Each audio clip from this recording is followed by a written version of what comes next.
Start this shit. Oh my goodness. All right, what up, people? What's poppin'? What's good? What's going on? It's your boy, Mr. Locario, Miles Cunningham in the motherfucking building. Miles, what's going on? How's life? What's good? Life is awesome, but tone it down, nigga, because it's Monday night. Niggas You gotta stay up. You gotta keep it up, nigga, because these young niggas gonna take over and it's gonna be rough for everybody.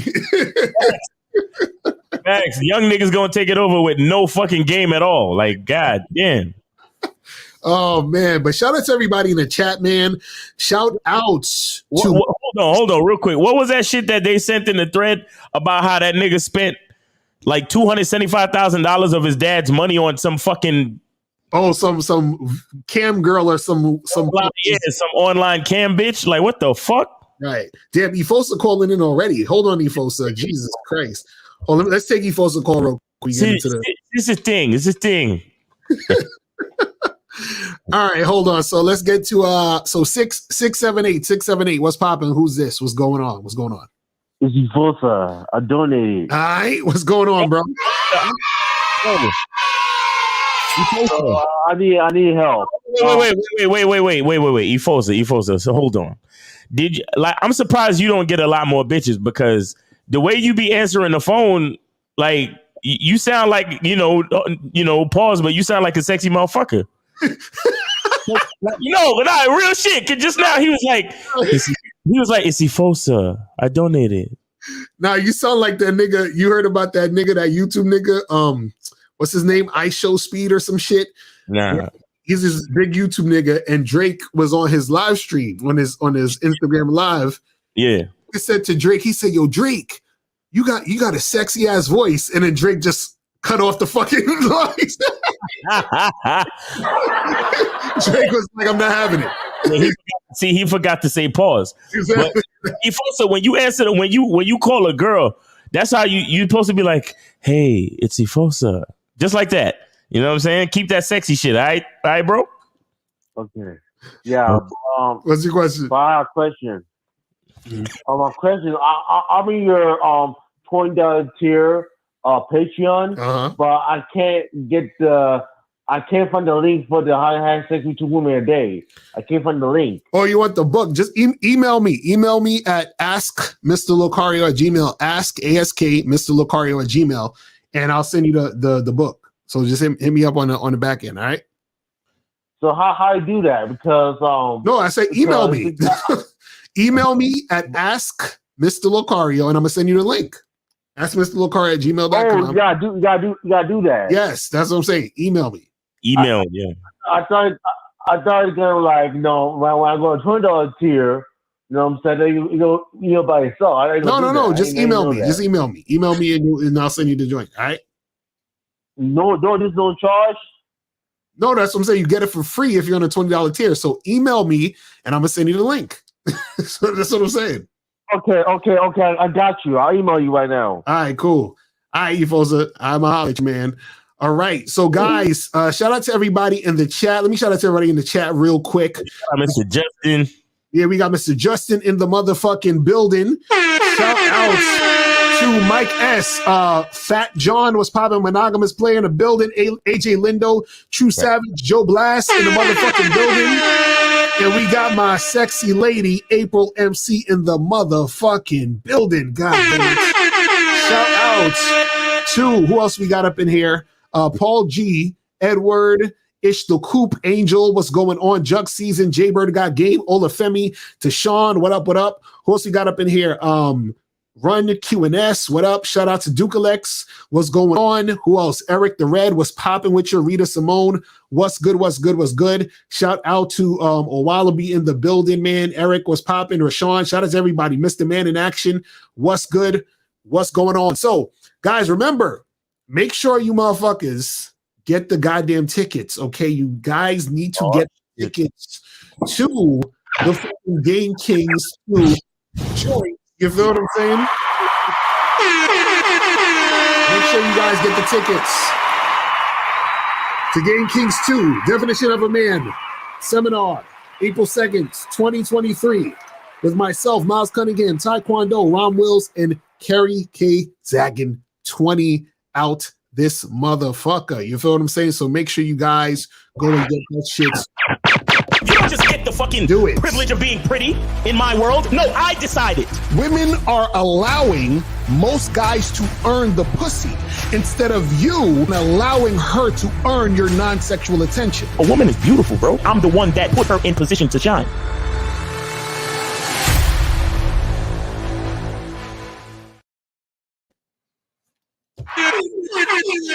Yes, sir.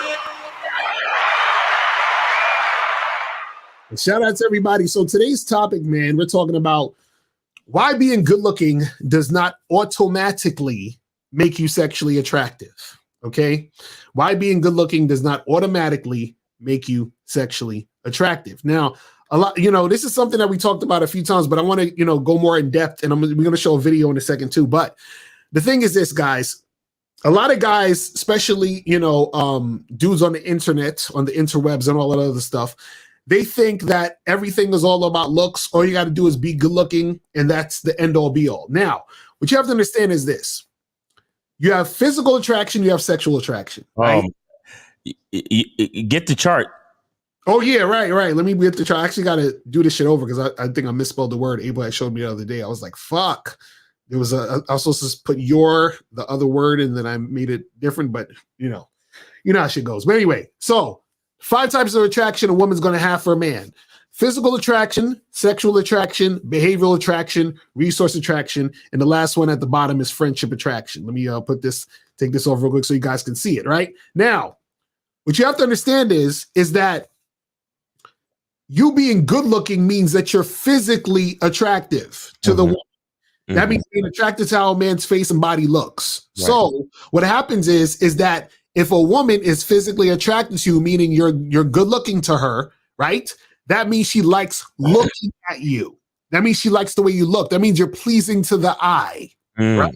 Now, sexual attraction, being attracted to a man sexually, sexual attraction is a combination of your looks, appearance, and behavior. So if a woman looks at you and she's physically attracted to you and she says, damn, this is a fine motherfucker. He's getting my pussy wet. I want to fuck this guy.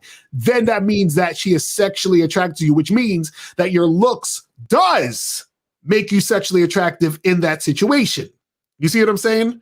So now what you have to understand is that your looks can make you sexually attractive to a woman, but your looks don't always automatically make you sexually attractive.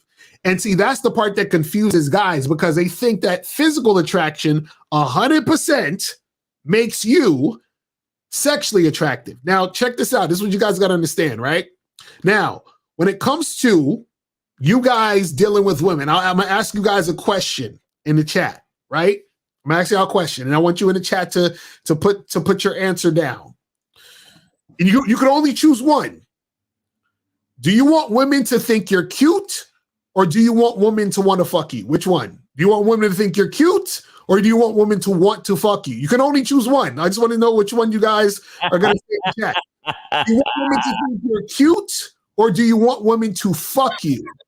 Okay, I want to hear in the chat which one you want. Mr. Justin said cute. It's hilarious. Right. Most people would say if I had to choose one, see, I see twos exactly. Most of y'all would want the woman to fuck you. Now, a woman can think you're cute and then wants to fuck you because you're cute. But what I'm trying to illustrate here is that a woman could think you're cute and not want to fuck you. See what I'm saying? So the thing is this: if you're in a situation and you think it's all about your looks, you're going to run into women that you want to have sex with, but they're not going to have sex with you because they're not sexually attracted to you. They just think you're cute, or they think you're handsome, right? So you being cute or handsome doesn't automatically make you sexually appealing or sexually attractive. And then what's going to happen is you're going to actually think that you being good looking is enough. And then the problem with that is this: understand that no matter how good looking you think you are, or no matter how good looking certain women think you are, there's always going to be a section of women or a number of women who are not going to be thinking you're cute and or not thinking you're sexually appealing. You understand? And the reason why is because the way you look is always categorized in a type. You understand? So if you're categorized in a certain type, that means the other type is not you. So if a woman likes, for example, like me and Miles are black guys, we got bald heads and all that other shit, right? So that's a type physically, right? But then you might have a white guy who has blonde hair and blue eyes. That's a type. You have an Asian dude, right? You know what I'm saying? So that's a type, right? So now, if a woman likes black guys with bald head, it don't matter how good looking the blonde hair, blue eye guy is, because she's not going to be attracted to him physically. Now, does this mean that she won't be attracted to him sexually? No, because he can exude sex appeal and she'll want to fuck with him. But Miles, what's your thoughts on that before I get to this video? Wait, looks? I mean, I remember a lot of times having more sexual attraction with women that were not aesthetically pleasing. That's a fact. In my lifetime. You understand what I'm saying? I mean, I don't know. And I like what you said the other day when you was, making reference to, you was letting these guys know that, it's cool to want a woman to be attractive, but understand that at some point you're going to get used to how she looks. Right. You understand? You're going to get used to how she looks. So what's really more important? Like the fact that you are compatible or the fact that she's good looking? Exactly. And it's basically the same question you just asked him. Like, are you looking for a woman to think you're handsome, or are you looking for a woman that wants to fuck you? Right. Like, what are you really looking for? Mm-hmm. You understand? And so a lot of guys, we tell you guys that the truth is inside you, but you don't believe us. Right. That's a fact. Like, we've been telling you guys that the truth is inside you for like 20 years now. You know what I'm saying? And niggas is still like, come on, Lucario. Come on, man. Come on, man. Look, Smitty status, bro. Come on, man. I got a gym max and I got to do this and I got to do that. Right. But like, what would you rather? You want a chick that wants to be with you? You want a chick that like values you, that sees the leader in you, that sees the king inside you? Right. Or do you want her to just want you for your money? You want her to just want you for your looks, just want you for your status? Like, I just put out a short just now, a few hours ago, where the guy talks about, I think it's Bob Proctor, and he was like, dudes want to make more money, dudes want to increase their position, dudes want to, look a certain way, do all these things, but they want to change everything on the outside. They don't want to change nothing on the inside. Right. You understand? Like, niggas is waiting for choosing signals and still don't know how to talk to bitches. Mm-hmm. You see what I'm saying? Like, yeah, dudes. And, I like how we're just different from the rest of you motherfuckers. I just love it, bro. I mean, look, I know that, we're not as popular, but that's cool.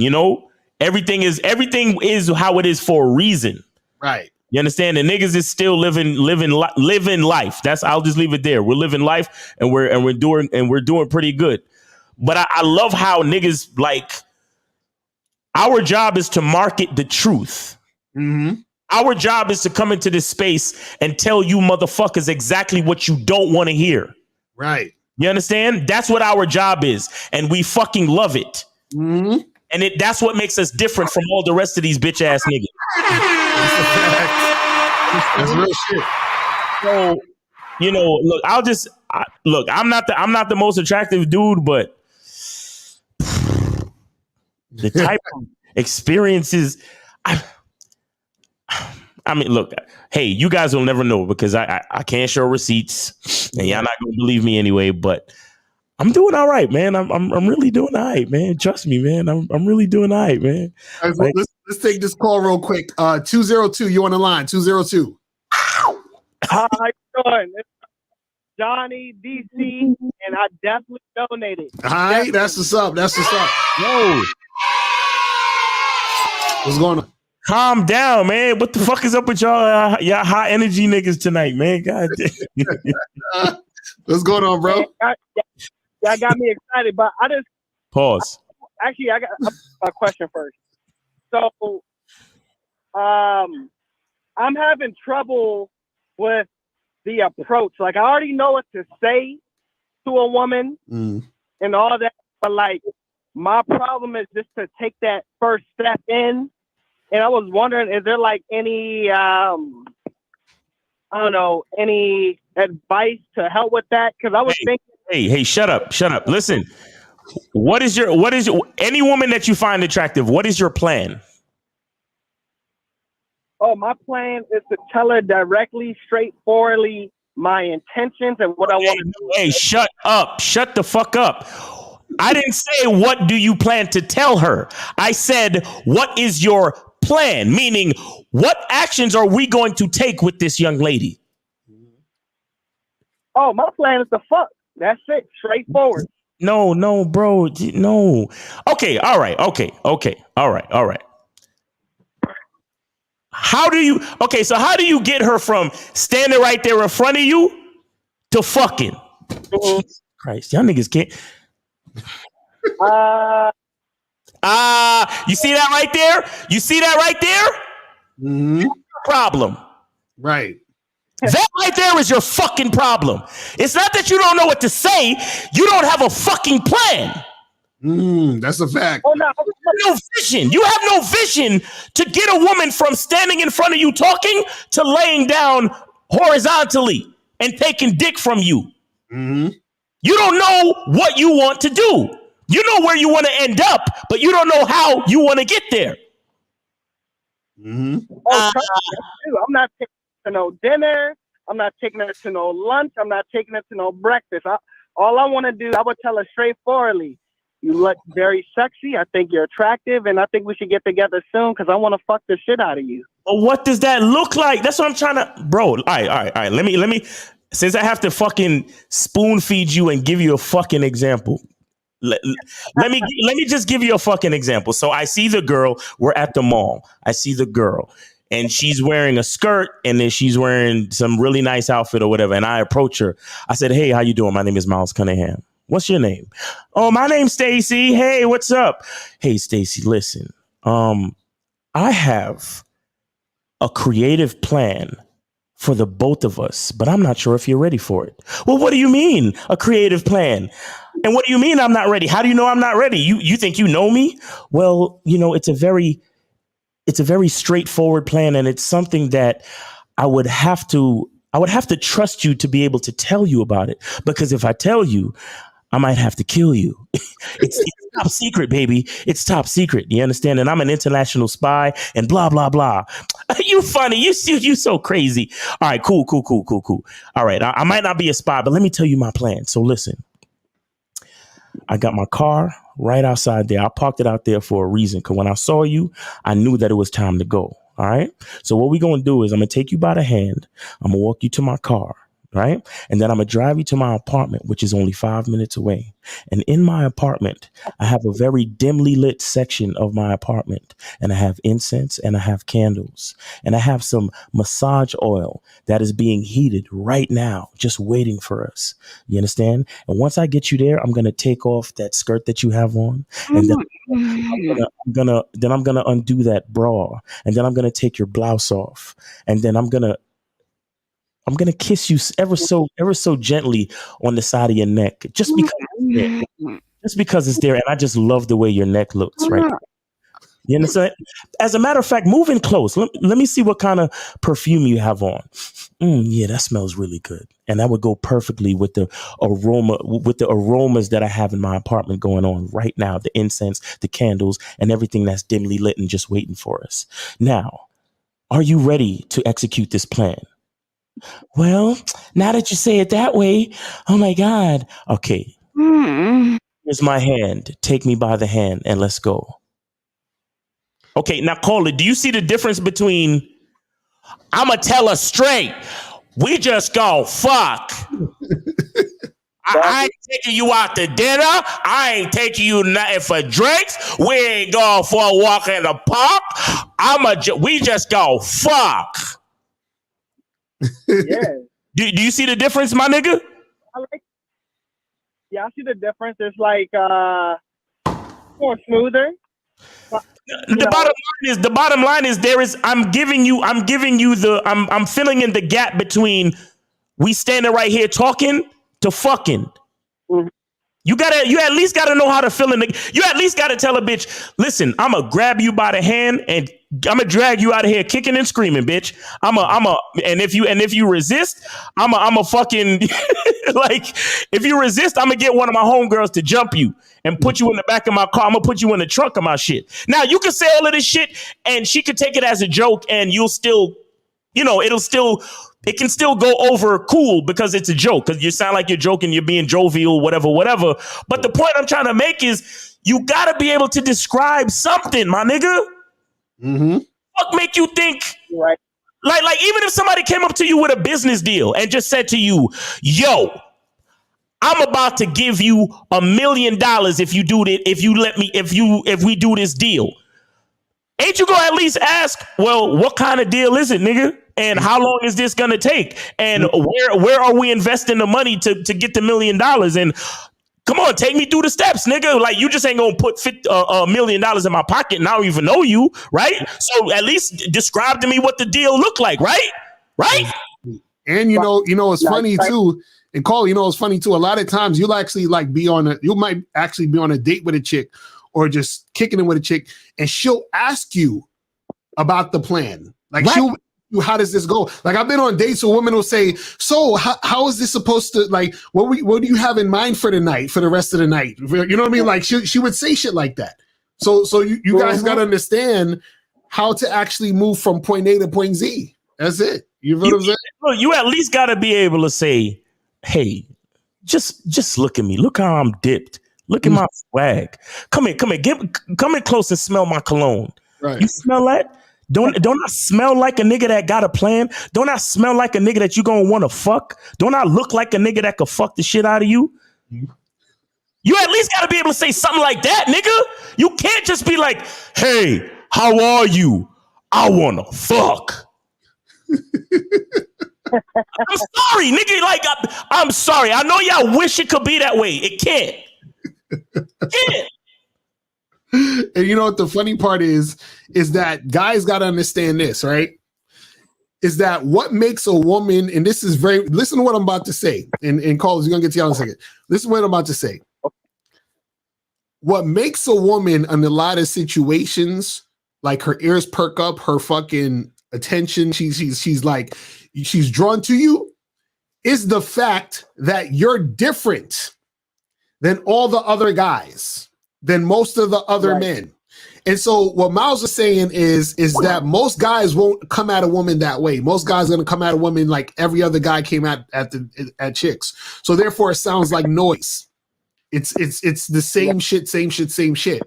And this is what we talk about where we talk about sexual attraction. You're more sexually attractive the more you stand out. Do you understand that? Right. Mm-hmm. I was also gonna pick back off what you guys were talking about earlier about the look thing. Like, I've had some women that are not, they're like 6s or 7s, but I'm more sexually attracted to them because they had bigger ass or bigger titties versus like a girl I was hella beautiful. But caller, shut the hell up, because that's still their looks. Right. Looks, her big ass and big titties is still her looks, brother. You're still not saying anything different. You're still dealing with externals. The point that we're trying to make. Like, I remember one time I was at this spot and I saw this bitch. She had anybody know what a butterface is? Yeah, exactly. Like her, like the shape, like she didn't have the nice high cheekbones, and she had a butter face, and the body was all right. But when I started talking to her, though, she started moving in close, touching my arms and telling me how, oh, I like your muscles. Oh my God. And then she started saying a bunch of like cool, freaky shit. And then before I knew it, me and her was making out. And I was thinking to myself, God damn. And my joint was fucking Efosa. This is why I tell you, you got to tuck it to the side. My shit was growing down the side of my thigh. And I was like, I was thinking to myself, how the fuck am I attracted to this bitch right now? Mm-hmm. But it was ridiculous how attracted I was. Like, I know this is too much information, but I started leaking and I had a fucking wet stain on my jeans, bro. It was bad. It was bad. And I was thinking to myself, she is not the baddest bitch in here. How the fuck am I so attracted to this bitch right now? Right. You understand what I'm saying? So the point I'm trying to make, caller, is even with the fat ass and the big titties, you're still talking about looks. What we're talking about is compatibility. And compatibility starts with the mind. Right. You understand? Right. I agree. Compatibility starts with chemistry, with that back and forth. You guys, you guys know what a metaphor is, right? Yeah. Yeah, a metaphor is an idea that could represent something else. Okay? Sex is a metaphor. Sex, y'all niggas just think sex is insert slot A into slot B. No. Sex is push and pull. Sex is filling the vacuum and then leaving space in the vacuum. Right. So when you have compatibility and chemistry with somebody, you start talking to a girl and then you get that back and forth where you say something flirtatious and then she says something back. You understand? Where you move closer and then she moves closer. You understand what I'm saying? Where you touch her by the hand and then she puts her hand on your thigh or some shit like that. That's chemistry. You understand? When you say some shit like, damn girl, you sexy. And then she say, you pretty handsome too. Or you pretty sexy too. Or you got something about you too. And you look her up and down and then she look you up and down and you like, oh shit, they did bitches. Like I've been on dates right after the initial hey how are you, she just grabbed my arm and put it over her shoulder and just we just by the bar and then I look at her and then she look at me and it's like that look just turns our faces right in front of each other. We just start making out just like that. Right. Chemistry. Right. I didn't even get a chance to even check her full body out. We're already kissing. We're already into each other. Right. These are the type of experiences that you guys don't know. This is why you guys don't know what the fuck we're talking about when we say shit, because you guys have only been in these elementary situations where you're focused on a bitch's looks, where we're already using our charm, charisma, and confidence to fucking reel this bitch in with magnetism from the mind. Real shit. Real fucking shit. So when we say all this shit about attraction and we let y'all niggas know, bro, it's not all about looks and blah, blah, blah. Come on, man. Come on, Miles. What you talking about, bro? I'm telling you because this is the life that I live. This is the life that I live. It's like it's about the behavior, like you guys mentioned. Also, like Bruce Leroy.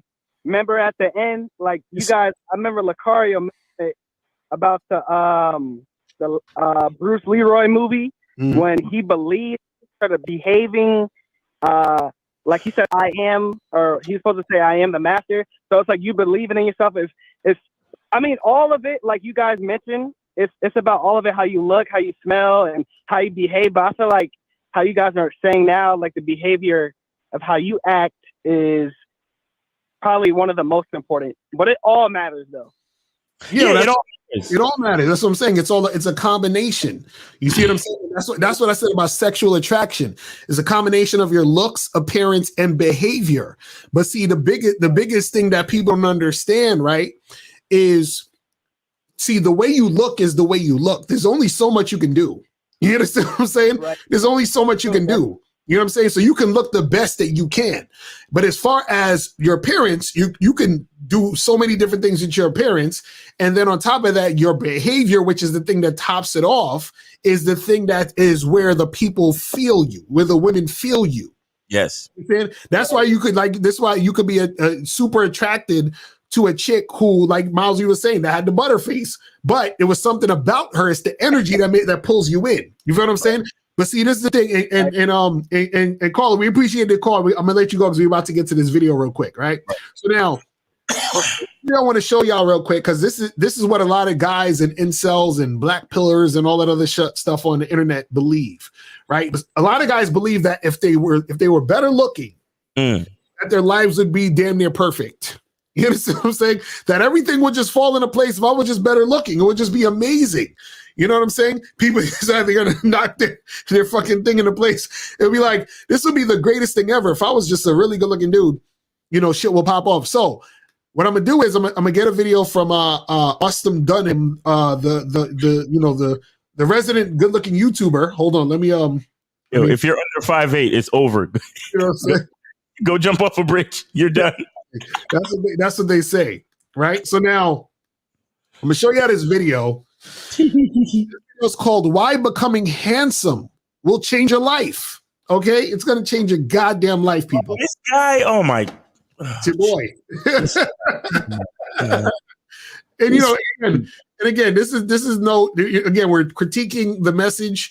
Shout out to Austin Dunham. He seems like a nice guy, but I mean, we got to go in on the message though, because this fucking R&B. So, 90s R&B group leader. So this one right here is called "Why Being Handsome Will Change Your Life." Okay, let's check this out. Here we go. Now, we've already discussed the ugly truth about being handsome, but let's be real. There are a ton of pros too. And with me going from average to handsome over the past few years, I have seen these real life experiences and the impact it has had on my life. That's why in this video, we're going to discuss the handsome advantage in 3 pillars: dating, career, and social. Subscribe, like, let's go ahead and get right into it. So with the handsome advantage, obviously there are going to be a ton of pros when it comes to dating. And that's, in my experience, the amount of pros I've experienced the most, because I was actually dating a whole bunch whenever I was having my glow up. So with that being, he said his glow up. I just gotta point it out real quick. The first thing I've noticed is that you have a lot more what's called a genuine burning desire from women. And the reason why this is important is because genuine burning desire is the most purest and genuine form of attraction that there is. Because think about it, men, we have looks, money, status, mostly as a part of our sexual market value. Whenever a girl is with you solely for your money, then obviously we call those gold diggers. There's no genuine attraction or desire there. Whenever a girl is with you because of your status, if you weren't who you are, then chances are she probably wouldn't be with you at all or wouldn't be attracted towards you. So that's really not genuine. However, with looks, if she is just physically attracted to you off bat, which is the most purest form of genuine desire, like, see, he fucked up. He fucked up. He didn't look at the chart. He said the looks is the purest form of genuine desire. No, it's not. Guys, this is what we're trying to tell you. Again, like I said, in physical attraction does not always equate to sexual attraction, means that it does not equate to genuine desire. You understand? So that means that a woman can think you're good looking and she may have no desire for you because she's not sexually attracted to you. And this is what confuses guys. So what happened is Austin probably has been in situations where women were attracted to him physically and they thought he was sexually appealing. And so therefore he assumed that, oh, well, I'm good looking, so that's the reason why I'm getting this genuine desire. No, they had a genuine desire because they were sexually attracted to you. You understand what I'm saying? There could be another woman who may think he looks good, but not be sexually attracted to him. You see what I'm saying? She could be like, oh, well, he looks good, but he's too short. Or he looks good, but I don't like his voice. Is it a coincidence that dudes named Austin have kind of like weak game, or is it? I mean, for guys like Austin, is it really that bad? Like, I guess so. No. Hey guys, just trying to make the show entertaining, and y'all don't got no problems with these guys. We don't take it personal. We just clown. We just clown it. That's all. Then no matter if you have high status, low status, a lot of money, a little bit of money, she will still always be attracted towards you. That's why if a girl is attracted to you because of your looks, you can be a broke man and she'll still probably mess with you. You probably won't be able to retain her, and that's a whole nother problem in itself. However, genuine desire is the most purest form of attraction. And we've noticed the importance of looks throughout the Black pill community blowing up more and more for the past 2 years. Hold on. He said we know the importance of looks because of the Black pill community blowing up more and more. Bruh. That's that's like saying we know the importance of balloons because retards like to play with balloons and throw them in the air. Like, these guys are retards. You understand what I'm saying? Like, what are we talking about here? Like, how are you going to take advice or take someone seriously who's in the Black pill? These guys don't get no pussy. You understand what I'm saying? But let's continue. For the past year or so. And that's because guys are realizing that in order to get the most purest form of attraction, she has to be physically attracted towards you. And that's what a lot of PUAs get wrong, right? They led with charisma, they led with game, leading with status or money. All those things will probably get you short-term results, but not long-term results. Wait. Hold on. Flag on the play. What? Hold on. Let me rewind that real quick. I must have heard different. Hold on. The most purest form of attraction, she has to be physically attracted towards you. And that's what a lot of PUAs get wrong, right? They led with charisma, they led with game, leading with status or money. All those things will probably get you short-term results, but not long-term results. And that comes with making yourself more attractive. And that is the true handsome advantage. Oh my God. You know what's funny? When guys say attractive, they're really just talking about looking good. Right? That's the one where they be fucking up. But he said game is going to give you the short-term advantage. But he's saying being good looking is going to give you the long-term advantage. How? Right. So wait, so you're going to get into a relationship with a woman and she's going to stare at you all day and that's what's going to happen? Yeah, and that's true attraction.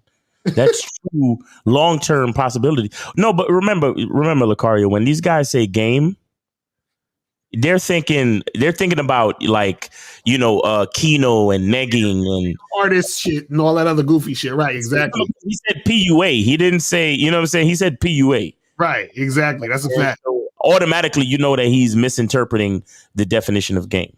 Right, that is true. That's a fact. It's a lot of niggas that still need to see the documentary Game Kinks. Exactly, that's a fact. Let's continue. Now on my Patreon, I actually get into more of the juiciness about the handsome advantage from more of an explicit standpoint. So link down below if you want to check that out. But just to give you guys a PG version, essentially women will break rules for you just because the attraction is so high. What they usually wouldn't do within dates 1, dates 2, dates 3, they are now doing for you because they're physically and highly physically attracted towards you. See, he keeps saying physically, but what he's really trying to say is sexually. This is what confuses a lot of these guys. See, a lot of these guys, they think that, and this is the funny part about it, right? Imagine I do a video and I say, yo, you know what? How being 6'5" will change your life. Right? Now, there's some niggas who will never be 6'5". So what's the point? Right? I gotta go jump off a bridge somewhere. What's the point? So if you're not this handsome dude, what's the point? See, this is what I'm saying. Like, see, you can look the best that you can look, right? But what happens is, imagine you're a guy who's, let's just say for sake of argument and just for argument's sake, not handsome. How does this help you? I got to get my glow up. Right. Like, how does this help you? Like, how does this fucking help you? But let's continue.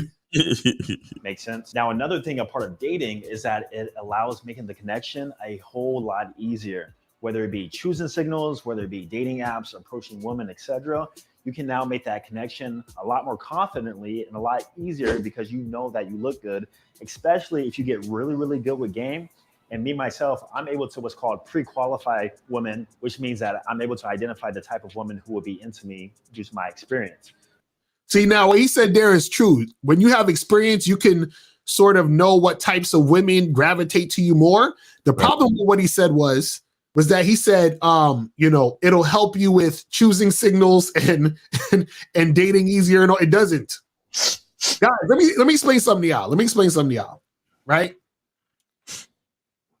If something looks good, right?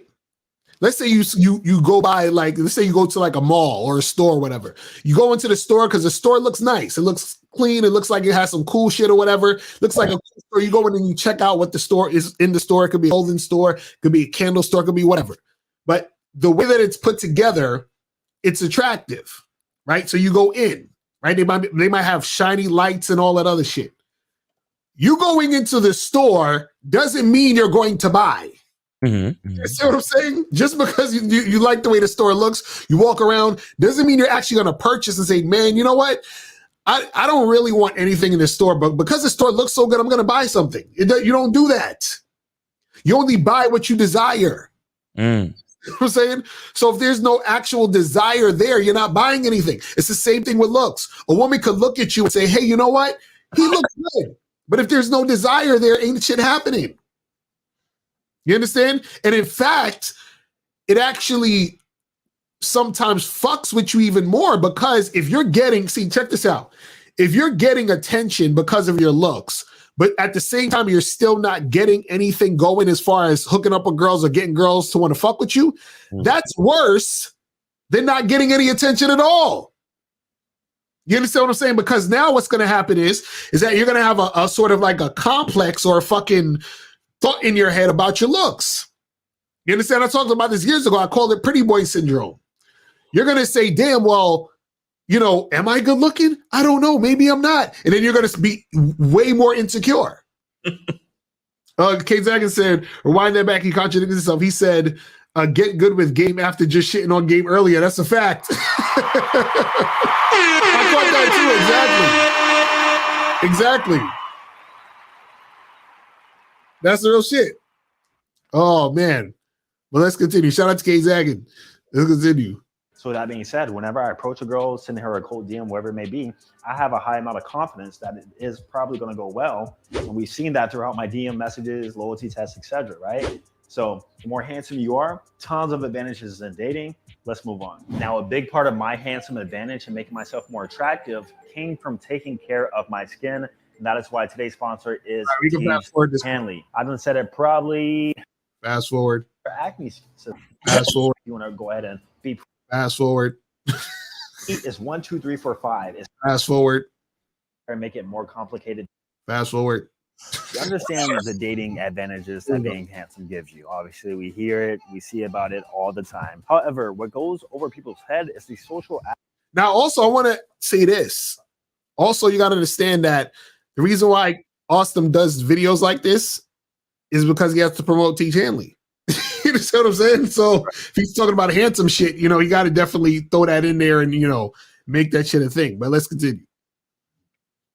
Aspect of being more handsome. And what this means, in my experience at least, is that whenever I'm out places, let's say even the gym, which I go to nearly every day of the week, or I'm going out to a club, a bar, etc., it makes it fairly easier to network, more specifically with other men. Because whenever a man even perceives you as attractive or just a handsome guy subconsciously, yes, of course, they can be intimidated, in which I spoke about in the last video. However, what I've also noticed is that if they're not intimidated, or more so if they're even a handsome guy themselves, the connection or process of networking and just vibing together makes it so much.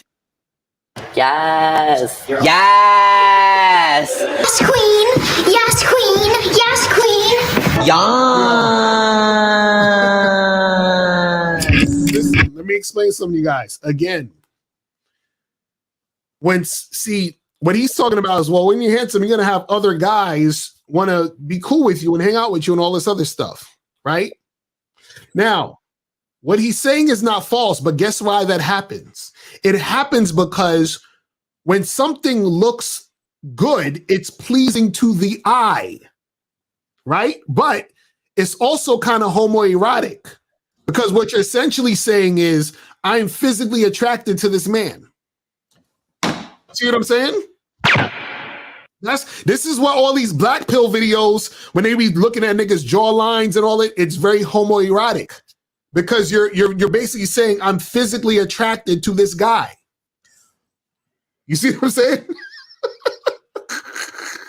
That's all it is. That's what happens when you focus too much on looks. You start checking out other men to see how you measure up with other men. But then it becomes a homoerotic thing because you start looking at niggas and you be like, oh, that face with that body? You see what I'm saying? You start looking at that shit. And then you start doing all of this shit. Yes. Yes. You know what I mean? But that's what happens. But remember, it's a thing where people are going to be drawn to what looks good. This is why I said earlier, do you want a woman to think you're cute or do you want a woman to fuck you? He said, I'm attracted to your jawline. Exactly. That's what's going to happen. That's what's going to happen. As I'm saying, all of these videos where guys are like checking out other guys' looks, you're basically physically attracted to men. That's what it is. I just want you guys to understand that. Let's continue this shit. It's crazy. It's easier than what I've ever experienced, which then allows you to network better, which then allows more friendships to form a lot easier. Just because people are more open to you, more. What in the fuck is going on here? Yes. Yes. Come on, Yes, queen. Yes, queen. Yes, queen. Yes. Listen, I don't need to make friends that bad. What are we talking about here? First of all, if I'm chilling at the park, imagine you was sitting between them two niggas. Like, what is going on? I would have to imagine because it would never happen. No, like, what are we doing here, man? Like, sitting at the park and niggas come through with his shirt off, sitting next to you, like, hey, what's up, bro? Like, hey, bro, working on your gains, bro.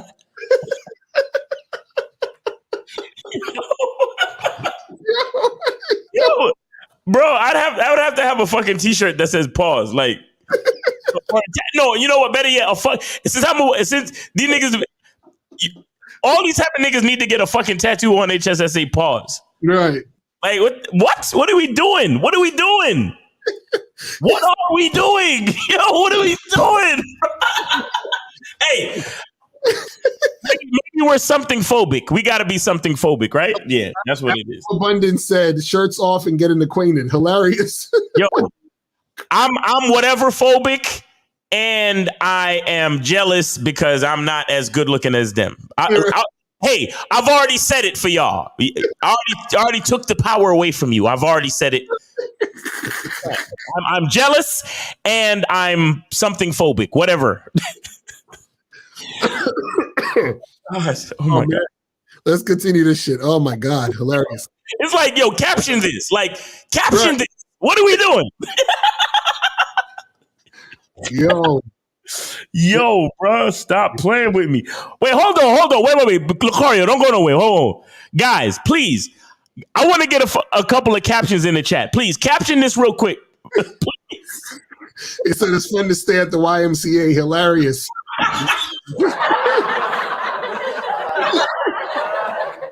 Yo. It's crazy. It's a whole meme. Man. Yo. Y'all terrible. It's a buy activities. Yo, hilarious. Yo. So you see how they looking at each other? Okay, so what kind of rainbow shit is this? Yo. Oh man, that's funny. Oh my God. Y'all terrible out here, man. Y'all are the worst. Having a goodie talk. Y'all terrible, man. Oh, we wasn't supposed to do this, man. Y'all messed up. Yes.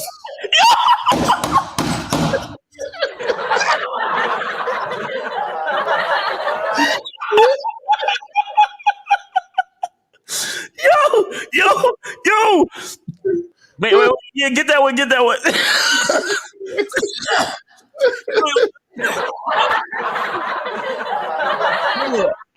Austin is looking at him like, "Hey, eyes up here, buddy. Come on, eyes up here."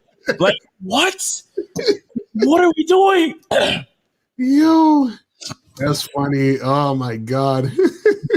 Hey, girl. Shout out to Star. Shout out to Star. Hey, girl. Hey, Jesse. Hey, Jesse. Hey, girl. Oh my god. That's my god. Oh my god. Yeah, I think this is funny. Yeah. Oh, how's my jawline? Yo, that's hilarious. All right, I'm gonna continue. Hold on. Wait, bro, you got some sunscreen. Okay, we gotta stop. Yo, I'm fucking crying. He said the truth is between us. You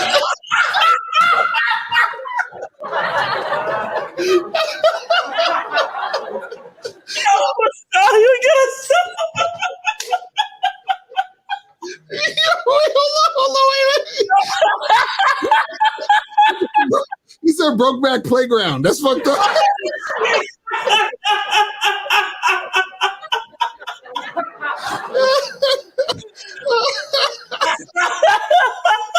Yo, these niggas got me crying. Oh, shit. This is terrible. Oh, man. Oh, God. Man, we shouldn't have did this. I feel guilty now. Oh, Jesus Christ. Oh, my God. Oh, God. No, this is too much. Yo, play the video, bro. These niggas is. I should have known because the chat is a bunch of talented motherfuckers. They was gonna do it. That's a fact. All right, and that comes with you being more attractive, not only women but also men too, in some cases and instances. Also, what I've noticed is that, let's say you're in a friend group, if you're considered the most handsome or just a handsome friend within the friend group, that almost holds status within itself. You have status within your friend group as being like the pretty boy friend or the handsome guy in the friend group. Funny story, in high school, actually, I went through a phase of where I was super into my look, right? Most of my life, I wasn't into my looks, but in high school, the small period, I was really into my looks because I actually... You know what's funny? He looked like more tougher back then. Like what? he looked, but he did look like he was getting ready to try out for Soul For Real, the group Soul For Real. But I just want to say this, that there was the whole thing with him in the park with the dude with the shirt off and all that. That was literally just B-roll. That like almost had nothing to do with the story. Mm-hmm. Like I was hoping that he was gonna kind of like at least. Right. Like make a point with that footage, but no, just hey, just in the park chilling with my homie, like, you know what I mean? Right. Okay, buddy. That's funny. But what's interesting about it is that he's saying it as if he was like, let's say, this unattractive younger guy, and then he did some magical thing and now he's handsome. He was still looking like him, but just smaller and skinnier. And he just, you know what I'm saying? So it's like so it's not this what I'm saying, like there's only so much you can do. You see what I mean? It's hilarious. Well, let's continue. Wanted to be a model. I just for some reason wanted to be a model. So I got really into my looks, started getting a haircut, started taking care of my skin more, started dressing nice better. And then my friends in high school started calling me Mandine. Like Austin's a Mandine. What? Yo. It doesn't get better, bro. Like he said they would call him a man dime. So his friends would call him a dime. Stop, bro. Yes. Yes. Nigga. Miles, if I ever call you a dime, just punch me in my face, bro. Just no, I'm gonna shoot you in your face. What are you talking about, nigga? Like what? Yo.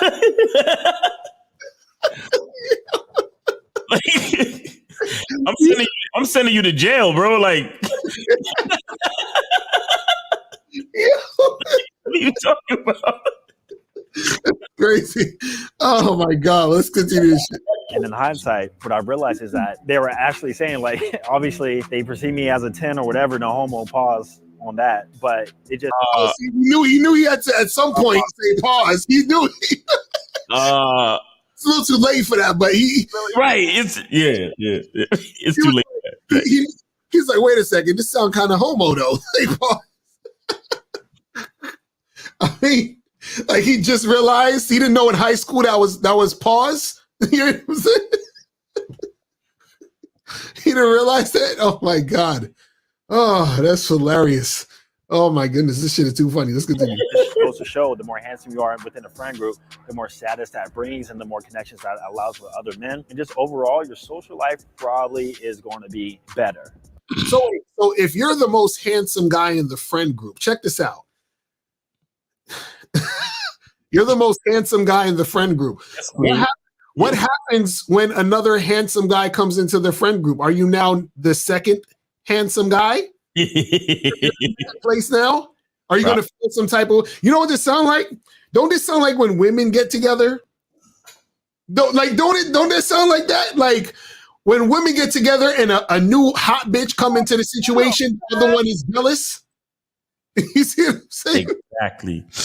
Could you imagine you chilling with your boys and shit, and you're a handsome nigga in the group, and then one of your boys is like, "Yo, my boy Joe is coming through to play basketball with us." Joe come through, and you think he's more handsome, and then you were looking at him like, "Nigga, why you here, nigga? Fuck out of here, nigga!" Like you mad at him for being more handsome than you. Like what? In his mind, he's like, "Oh my god, look at his jawline. Oh my god." He has a tighter six-pack than me. Oh my god, he has bigger biceps. Oh my god, like, what am I gonna do now? He's totally like upstaging me, bro. Yo, he said they're gonna battle it out. If that's the case, they're gonna be on some Zoolander shit. Fucking, they're gonna go on a runway and battle out and see who's the baddest bitch. Who's the baddest dime? Who's the baddest man dime? Exactly.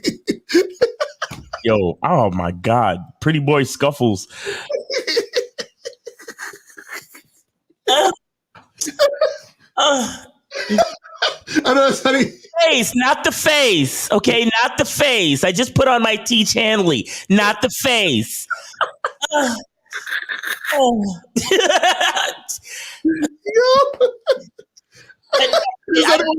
don't want to hurt my nails. I don't want to break my nails. I just did. That's how they fight. They're like, don't hit my face.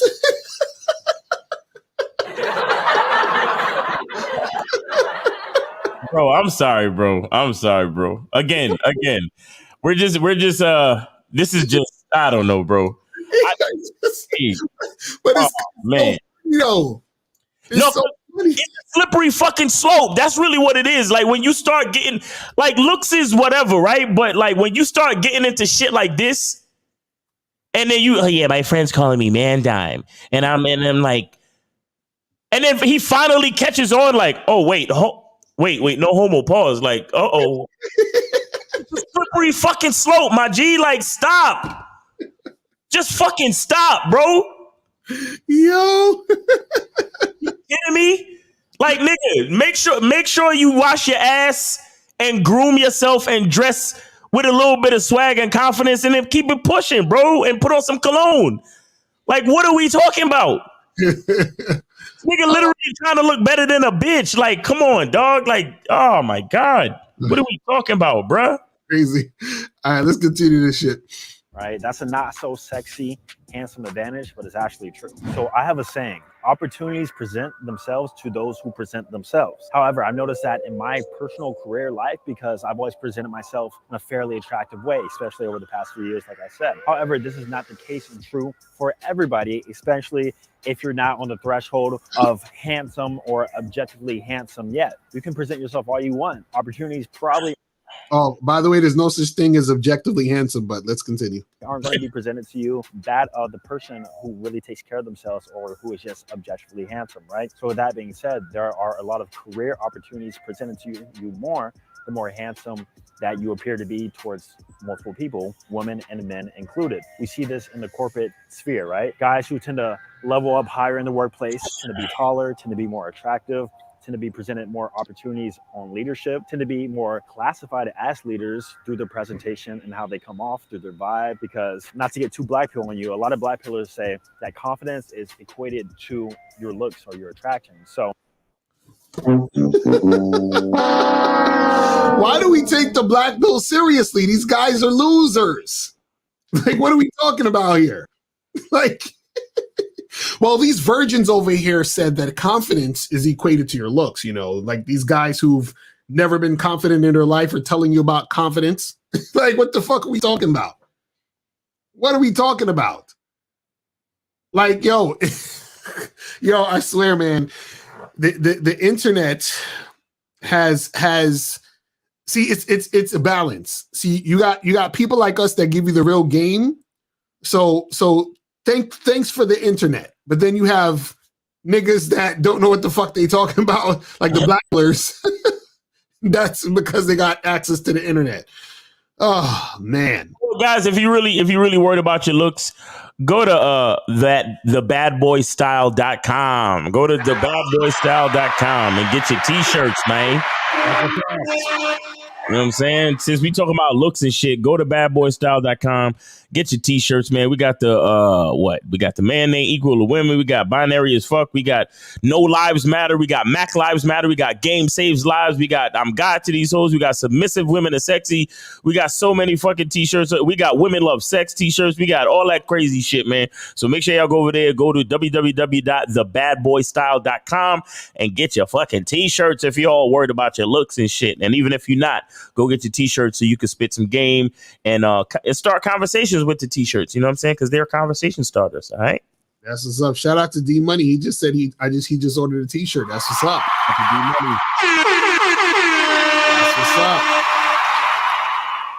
All right, let's continue this shit. So wait, what he was saying here, he was saying that, you know, you can get better job opportunities and all that other stuff. Now, The thing is, again, like I said, this goes the same thing where I was talking about how, you know, the people, they like to look at people who look good. You understand what I'm saying? That's just how shit works. Anything, not even just people. Your eyes are going to be fixated on things that are pleasant, that are pleasing to your eye. Yeah. A lot of times people who are good looking have symmetrical faces. So even if you're looking at a symmetrical object or objects that are symmetrical, even though it's not a person, you still want to look at it because it looks pleasing to your eye.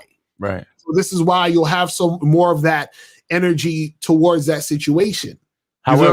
However, be 6'1", look good in a suit, and be more handsome than this guy. Right. and then not know what the fuck you talking about at your job. Exactly. Right. Exactly. We'll see if you get the job then. Yeah, we'll see if you get the higher position and all that bullshit. All right. Right. Exactly. That's a fact. Let's continue. The reason why that person is so confident is because they were given that validation throughout their lives in order to be confident. However, if you're the people who've been validated throughout their whole life are the most insecure fucking people on the planet. Exactly. That's what they don't get. That's what they don't get. See, he's saying they're confident because they were validated, which is why they're confident. No, they're insecure. Get this. The more validation you've been getting, the more insecure you're going to be because you're so hyped up on validation that you continuously need it. Y'all don't understand how this shit works. When you've been validated all your life, it becomes a subconscious crutch. Right. So when you move into any situation where people are not telling you where people are not telling you all the shit that they told you your whole fucking life, it's like you don't even know how to exist in that space. Right. You understand? And that's why, for example, a lot of these pretty chicks, bro, shout out to OnlyFans, because I'll be honest with you. If it wasn't for shit like OnlyFans and social media, a lot of these chicks would be even crazier and even more insecure than they really are. Mm-hmm. You understand what I'm saying? Because they have a space to be validated, so they could, because truth be told, a lot of these chicks, they don't even want to exist in the real world. Mm-hmm. Because they don't want to, it's like you said earlier, Lucario, because he's talking about, being the top pretty boy in the group. Right. But what if another pretty boy comes in the group? Exactly. What you gonna do? And it's the same thing with chicks. A lot of bitches love to spend most of their time on social media because it's their world. Right. Nobody else can overtake their Instagram, excuse me, their Instagram profile. Right. So if you're on their Instagram profile or channel, you can only see them. Right. Therefore, all the validation and all of the likes and all of the endorphins that come from being validated go straight to them. Mm-hmm. But a lot of times, these chicks, they go to the club, they make sure they bring they not so good looking friends. Right. You understand? Because, bro, you know what it does to a bitch where the bouncer look at the bitches and pick this one, and this one, and then leave the other bitches that are considered that the bouncer don't like or maybe he considers them ugly or not attractive enough, and they can't get in the club. You know what that does to a bitch? I know, that's a wrap. So they gotta get back on social fucking media to reinforce the validation. Mm-hmm. If they happen to be unvalidated in real fucking life. Are you kidding me? Right. So you see, it's shit like this that fucks it up, because you gonna say this shit to a young cat and be like, yeah, the reason why they're confident is because they've been getting validated all their life. No, and I could understand if some of this shit was like, it was like a gray area where it's like, where he's kind of right. Right. Mm-hmm. But he is literally 100% the opposite of correct. Right. Like his idea is literally the opposite of what it truly is. Mm-hmm. And that's the part that fucking kills it. Right. Because at least if there was some type of gray area, we could have a debate. But it is literally the opposite. The people that have been validated on their looks their entire life are the most insecure. Exactly. Because once they meet one person that don't give a fuck about their looks, they're looking at them like, oh my God, why don't they like me? Exactly. Exactly. Because even with this dude Austin, there's gonna be times where certain chicks, they're not gonna give a fuck about the way he look, and he's gonna realize, damn, like, you know what I'm saying? Like, what happened? I thought this was the glow up. You understand? I thought this was like the move. I thought this was like gonna change my life and shit. You see, you know what happens with a lot of these guys? This is what happens, right? See, when women are interacting with you because they're physically attracted to you, right? Or let's say they're sexually attracted to you because of your looks. Either way, when that's your main draw, yeah, right? What happens is that their attraction for you is surface level, right? And because it's surface level, right? The guy who's experiencing this, like for example, Austin, because he's experiencing this and he wasn't really experiencing it, let's say years ago when he was like skinny or whatever, he didn't have the muscles and whatever it was like that. Mm-hmm. What happened is that he's like, oh, my life has changed and it's super awesome now, because before chicks didn't want me. Now I got muscles, hoes all on me, right? So that's the thought process. I like that. Right, but what happens is that it's so surface level and it's so minimal, but it's a maximum change for him because he was getting nothing. So if you go from nothing, right, to even a little bit of something, it seems extravagant. You understand? It seems extravagant. So he's like, man, this handsome shit is what's popping. Yeah. You understand what I'm saying? Because if you wasn't getting no play from women before, and now all of a sudden the chick looks at you, that's a super upgrade. It's like, oh shit. Like, chicks didn't look at me ever before, and now I got a girl checking me out. This is fucking amazing. You know what I'm saying? But if you was a guy who could already get girls, right? You don't really care about all that shit because you get girls as a normal everyday thing. That's why the black pill dudes are so obsessed with looks, because in their mind, if they were just to look better, they could have that little bit of glow up to experience that type of energy. because they're experiencing no energy, because no chicks are checking for them. They're not getting no sexual interest, intrigue, or any type of sexual attention. So they're like, damn, if I looked better, if I was a good looking guy, then maybe I can get more, I could get some type of attention because I'm getting nothing. So what happens is that a black pillar dude will look at him and this guy's like a hero to them, but they're living vicariously through him. But the problem with what he's saying is he's making it seem as if you looking good is going to basically exponentially change your entire life and everything's just going to fall into place. And, you know, your friend group is going to want to fuck with you.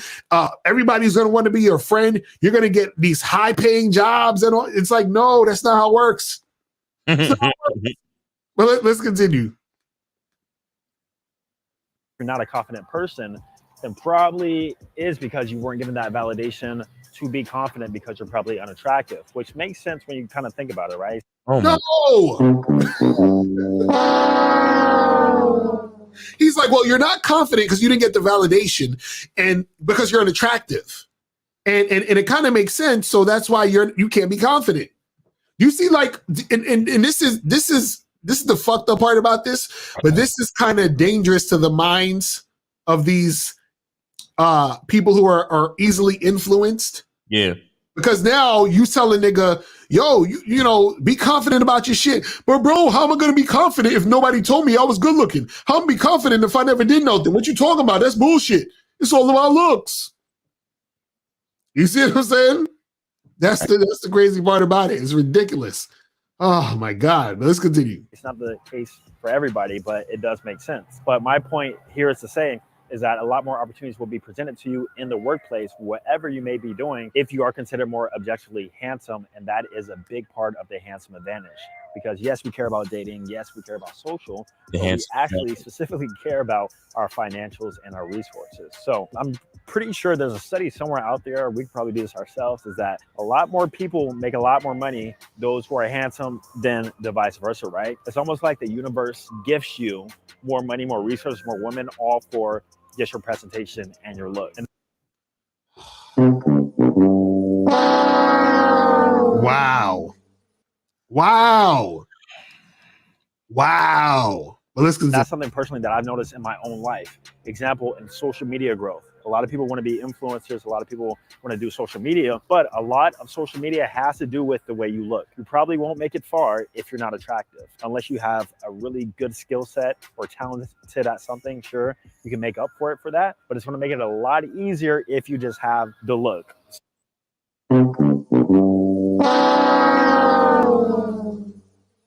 Are we serious? Yeah, he's dead serious. Let me show you these. Let me show you this. Hold on. Let me show you this. You guys know who this is? That's Mr. Beast. Mr. Beast. How many YouTube subscribers this nigga got? Like 1 billion or some shit? Like, hold on, let me Google. How much YouTuber subscribers does Mr. Beast have? How much subscribers does Mr. Beast have? Mr. Beast. Hold on. Mr. Beast. 134 million. 130 million. Yep. Subscribers. God damn. I mean, it makes sense because he's like super, like, you know, he's a pretty boy. So it makes sense. He's right. Who's this guy? This is PewDiePie. How many subscribers does PewDiePie have? PewDiePie. How do you spell his name? I don't know none of these guys. P-E-W. P-E-W. D-I-E. P-I-E. PewDiePie. There it is. PewDiePie has 111 million. 111 million subscribers. Wow. And how much? What's this guy's name? Austin Dunham. Austin Dunham. How much? Are you on his thing? You see, he got 182,000 subscribers.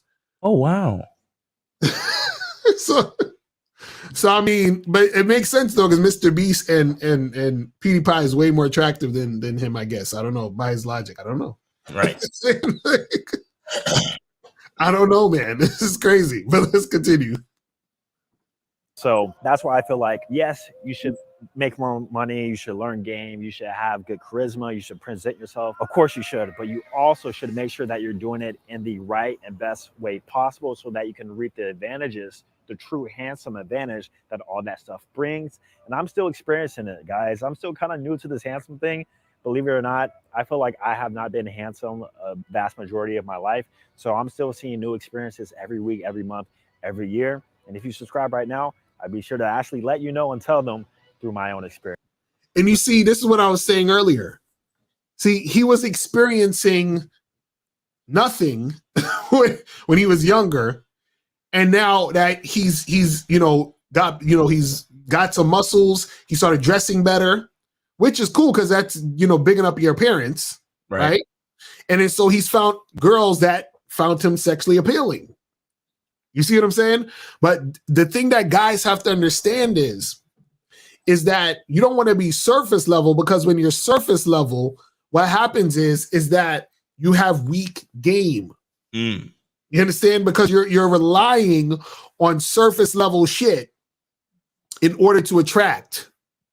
You see what I'm saying? So basically, you're like, you don't like, it's like a crutch. You're like, I'm just going to use this thing that I think is going to make shit happen. But what happens is that you end up not being able to make other things happen because you don't know what you're doing. Right. You see what I'm saying? Just like when the caller called earlier and we were talking about that, we were saying that, the dude was like, oh, well, I don't know what to say to, he basically didn't know what to say to the chick. And we had to explain to him like, yo, do you have a plan? Do you know what the fuck to do? Blah, blah, blah, blah. All these other things are important. You understand what I'm saying? So we're not saying that, you should disregard your looks. Look the best you could look.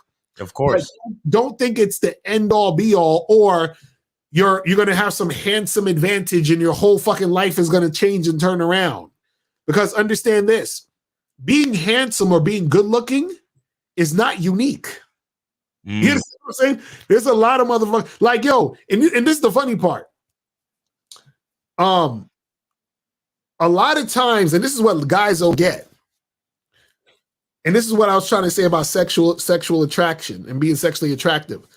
A lot of what, like, if you guys look on social media, right, you'll see sometimes in comment sections, like I was watching this video of this guy, and he was talking about some situation he was in. I'm actually going to probably do a response video to this, but anyway, the women in the chat was like, "Oh, this guy, he's so fine, he's so fine, he's so fine." Right now, the reason why they were saying he's so fine, and I'm gonna talk about this when I do the video, is not necessarily because of the way he looked, because he just looked like a regular dude. Most dudes would probably say, "Yeah, he's a regular looking motherfucker," right?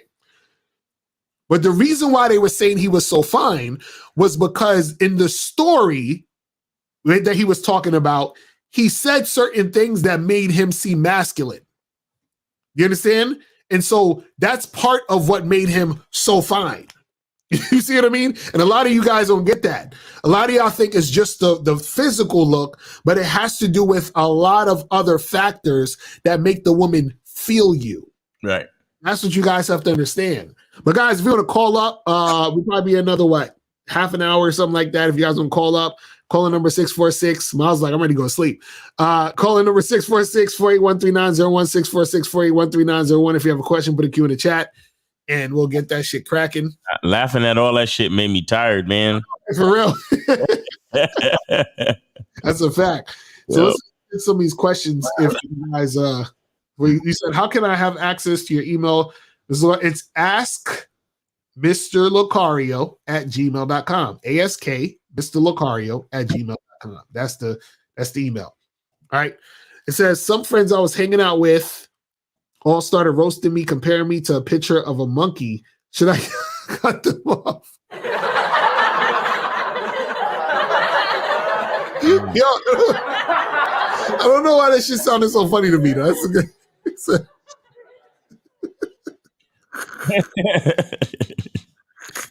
I mean, is that how you and your friends get down? Sometimes, your friends roast and it's fun. Yeah, it's just, it just depends. Like, don't take it so personal, bro. Right. That's how niggas be clowning sometimes. You know what I'm saying? Like, I don't know. That's funny. Oh my goodness. Yeah, I don't think you got to understand the context too, bro. You know what I'm saying? Like, is these really your friends? Is that how y'all generally joke on each other? Like, I don't know the dynamic between you and your friends. Right. You know what I'm saying?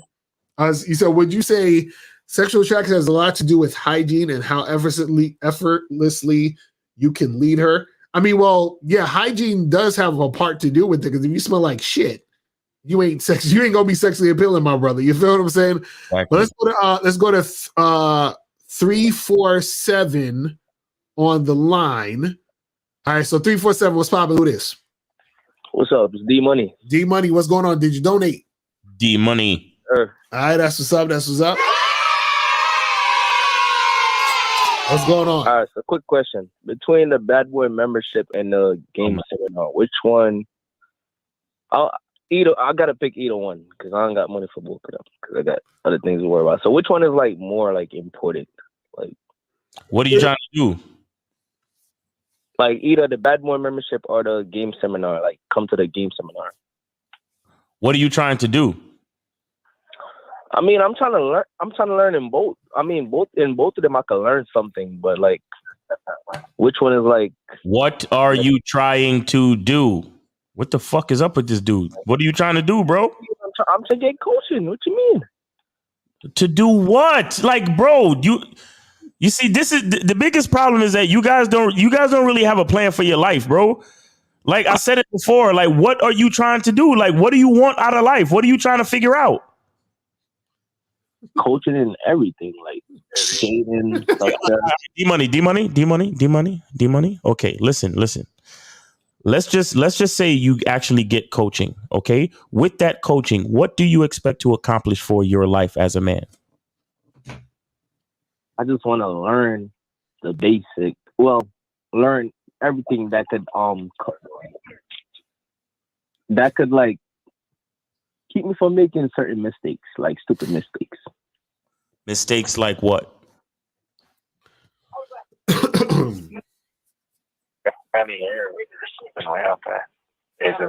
Like, let's say I want to buy a BMW when I could just take that money and invest it into something else. Like, I need like basic training and stuff. You know, I would tell you this is what you should do. You need to get one-on-one coaching. That's what you really need. You know what I'm saying? Yeah, but right now I'm trying to pick between one of them, like either the Bad Boy membership or the game. I'm telling you, you need one-on-one coaching. That's what's gonna be way better for you. So save your money. Don't. Yeah, just save your money, bro. Right, and get one-on-one coaching first, and then think about all the other shit. You see what I'm saying? But that's on though, huh? The game seminar gonna be going, and the price for the Bad Boy membership gonna go up. No, this is what we're saying though. I'm trying to explain to you what would be the best course of action for you at the moment. Because what I'm saying is you'll get on the Bad Boy membership and then you'll listen to the shit and you still won't know what the fuck to do. You understand what I'm saying? Or you might come to the seminar. No, you don't, because we're asking these questions. You don't even know what the fuck you can't even explain to us what you want. You see what I'm saying? It's just that I don't want to miss it. And no, when we do the seminar, right? We're gonna record it too, and we're probably either gonna have it on the membership or we're gonna have it for sale also. So don't worry about it. You can always get that shit later too. You see what I'm saying? So, but I'm just saying for you specifically, I would suggest that you get one-on-one coaching first, so you have some direction first on where you're trying to go. This is what I'm trying to say. Right. This is what I'm trying to tell you. You feel what I'm saying? Because what it sounds like right now is it sounds like you're asking us what to choose because you're looking for some type of specific answer to something that you don't even know what the question is. Oh my God. You know what I'm saying? That's the issue right now. You see what I'm saying?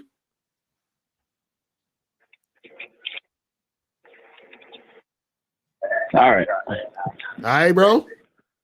All right, man. We appreciate the call. Get some coaching, brother. That's what I'm telling you. That's the first step. All right? Yo, it's no easy answers, guys. We're sorry, man. There's no easy fucking answers. Like, right, and especially because we know D Money and we've heard multiple of his calls.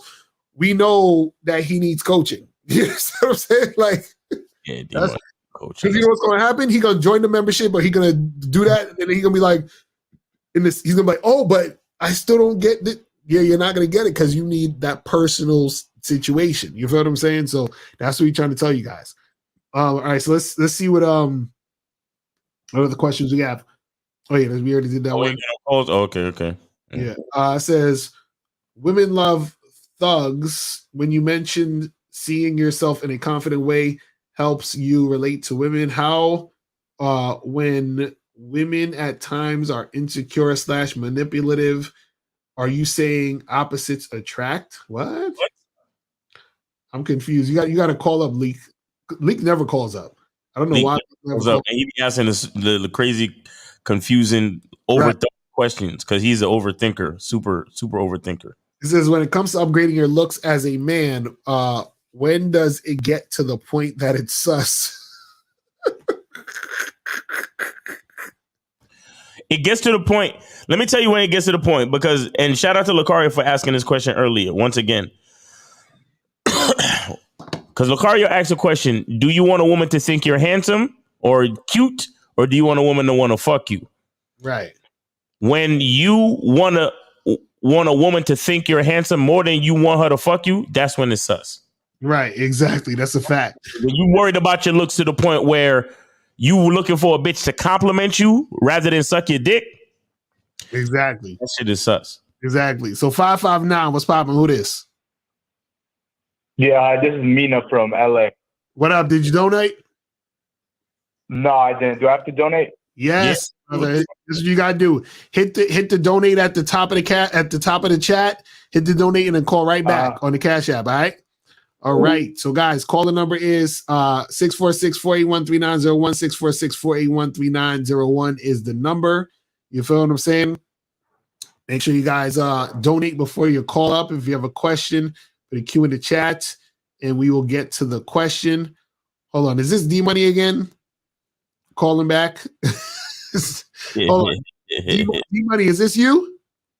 Yes. What's going on? Yeah. What happened? You say I need coaching, but I know everything that I got to do to like get to the next level. But so you know everything. Then why are you calling us? Yeah, why are you asking us which one you should choose? No, listen. What I mean is, like, I know what I got to do to get to the next level. I don't know everything, but I know what I got to do to get to the next level. You get what I mean? No. Caller. That's the end of your explanation? There's nothing more to your explanation? Oh, my God. No, I'm saying more. But check this out. Hold on. Let me ask you a question. Why are you asking us what you should choose? Nah, because I feel like, okay, boom, I want to get on the Bad Boy membership so I can learn more about vetting process. Because maybe when I want a girlfriend, I would know what to do and how to move. Because, like, when I was dating back then with females and shit, like, relationship-wise, I would always, like, rush it and shit. And I end up, like, fucking up and keep fucking up. So that caused relationship to fail. So that would help me with Bad Boy membership relationship. The game seminar is, like, to meet you guys one-on-one and, like, get a better perspective of what you guys like really be talking about and shit. You know what I mean? Well, caller, this is the thing, man. You got to make it. You got to make your own choice. That's your first lesson right here. You got to figure it out, sit down, and choose, bro. You know what I'm saying? Shit. Because I know what I could do to get me to like the next level in life. Like, but that's going to get you to the next level is making the choice. You see what I'm saying? That's a lesson in itself right there. To make the choice, you got to say, okay, I got a choice to make. What do I feel is the best choice? Let me choose the best choice based off of the things that I feel I need to learn at this point, and then choose that. That's what it's going to be.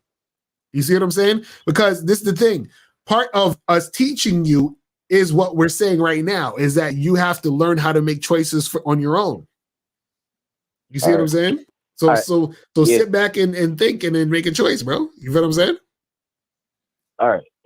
All right, bro. Yo, shout out to D Money, man.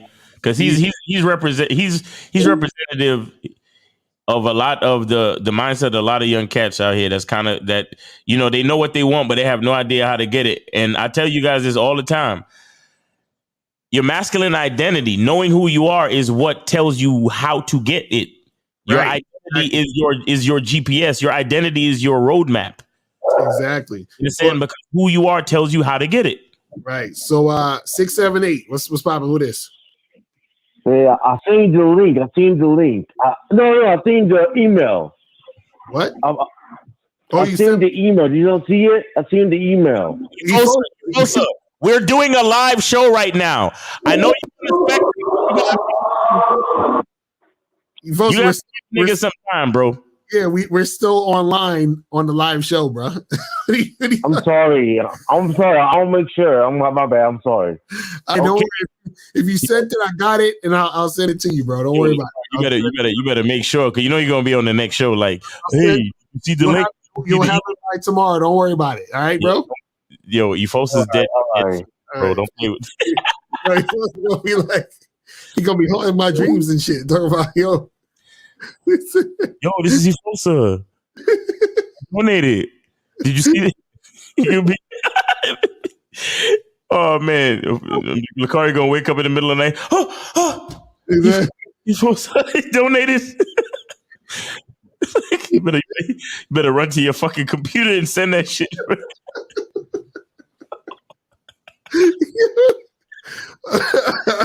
Don't play with my man Efosa, man. I'm telling y'all, man. Don't play with my niggas on the spectrum, man. I'm telling y'all. Y'all funny. Yes, Efosa chill fam. Look at some belly buttons. Y'all niggas is funny. It's funny tonight. Oh man. So guys, call up. I saw for you. Y'all calling up. The calling number is 646-481-3901. 646-48. Hold on, wait. I got somebody on hold. Hold on. It's 754. You still there? Yeah. Okay, my bad. I had you on the other line. What's going on? Did you donate? Yeah, I donated. That's what's up. That's what's up. All right, geez. So what's going on? What's going on? All right, I'm Low and I'm 25 in Florida. All right, so it's good. About the looks, the looks video that I comment on the looks video. So me personally, growing up, like as far as I can remember as a kid, when I can like start remembering stuff, I've always remember being told by older women that were around my grandmother, because she had a lot of female friends.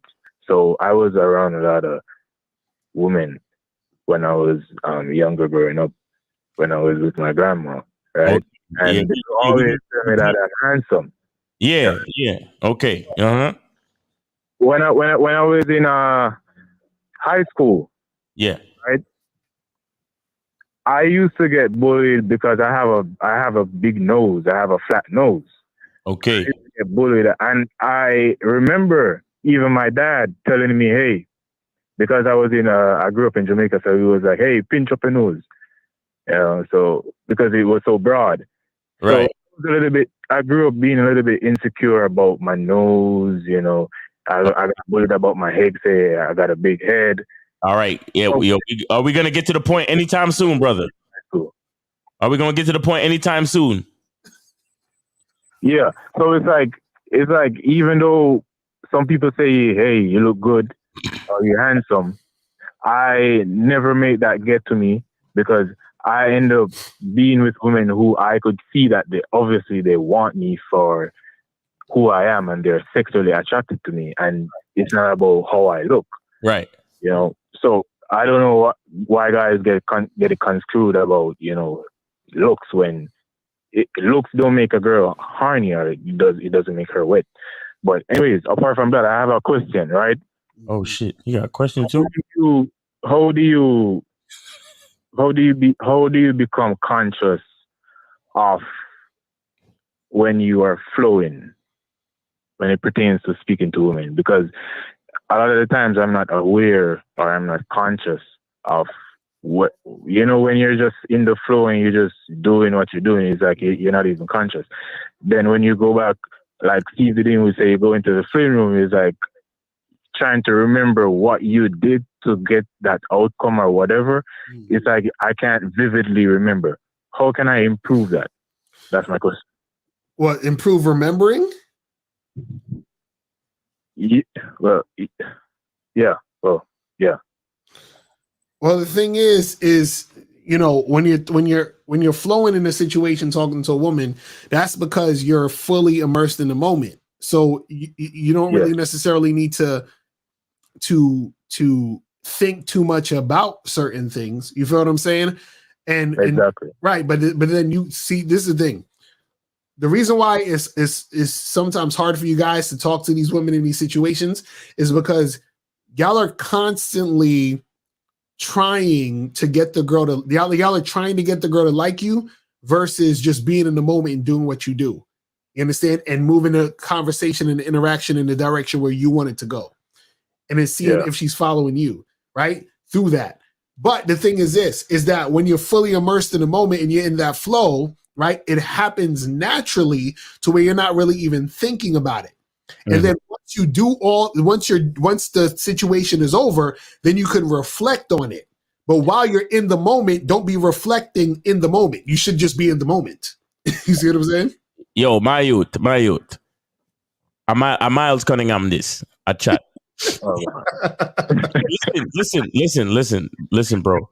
Listen, do you play any sports? Yes, I box. You box. Okay. All right. How long you been boxing? 8 months going 9 months out. 8 months. All right. So in the first do you have a coach or you just one of these motherfuckers that do like a boxing class and shit? No, I have a coach, $200 a month. Okay. All right. Now, when you first started, he showed you how to do some combinations, right? And he would say 1, 2, 3, 2, something like that, like 1, 1, and then 2, 3, 2, right? You know what that is? Yes. Tell me the different punches. That's 1, 1, 2, 3, 2. Jab, straight. No, jab, hook, a left hook. No, you're right. Jab, straight. Hook, straight. That's what that is. Yeah. But you notice how you at least knew jab, straight, right? Yes. Okay, so the point I'm trying to make to you is that when you started 8 months ago, they had to explain, what a jab was. They had to explain what a straight was. They had to explain what a hook was, right? Yes. Now, do you do any sparring? Yes. Okay, so when you spar with somebody, or even when you shadow box, in your mind, are you thinking jab, straight, or are you just flowing? I'm flowing. Oh. First, I know what I want to do, then I just do it.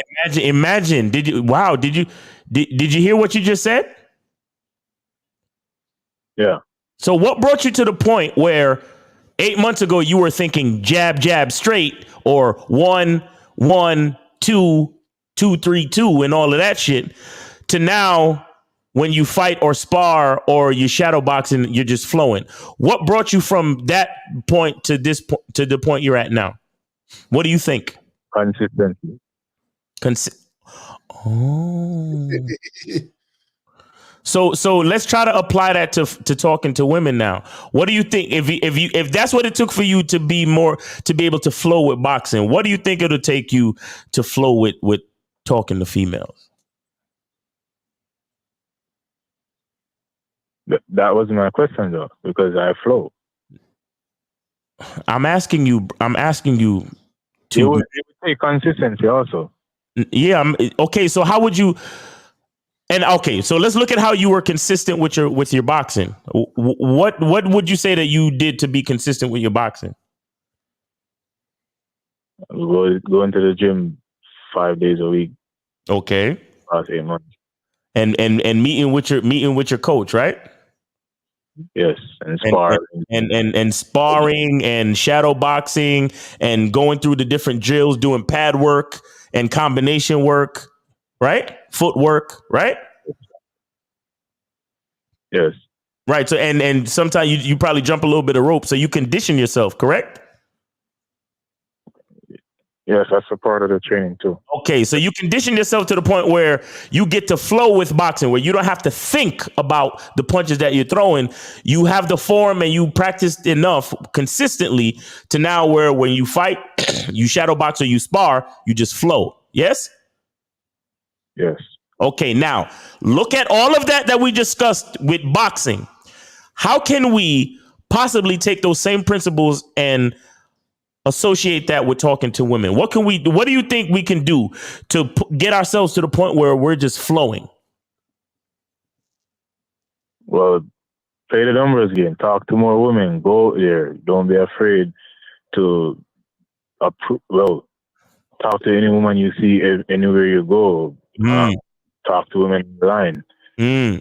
Now, listen. You said you go to the gym. You said you go to the gym at least 5 days a week, right? To keep up with your boxing training. Yes. Yes. And how many hours do you stay in the gym? An hour to 2 hours. Sometimes an hour and a half. 2 hours. Okay. Look, an hour to 2 hours. Now, let's just say you're doing some shadow boxing. How long would it take you to actually run through, like, just the practice or the drilling of one combination?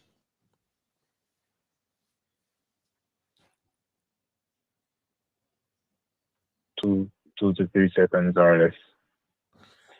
No. I didn't say to execute a combination. I said to drill and practice a combination. Oh, well, I take like half hour. A half hour. Okay. All right. So that means you're in the gym. You say you're in the gym 1 to 2 hours. So let's maximize it, right? Let's just say 2 hours.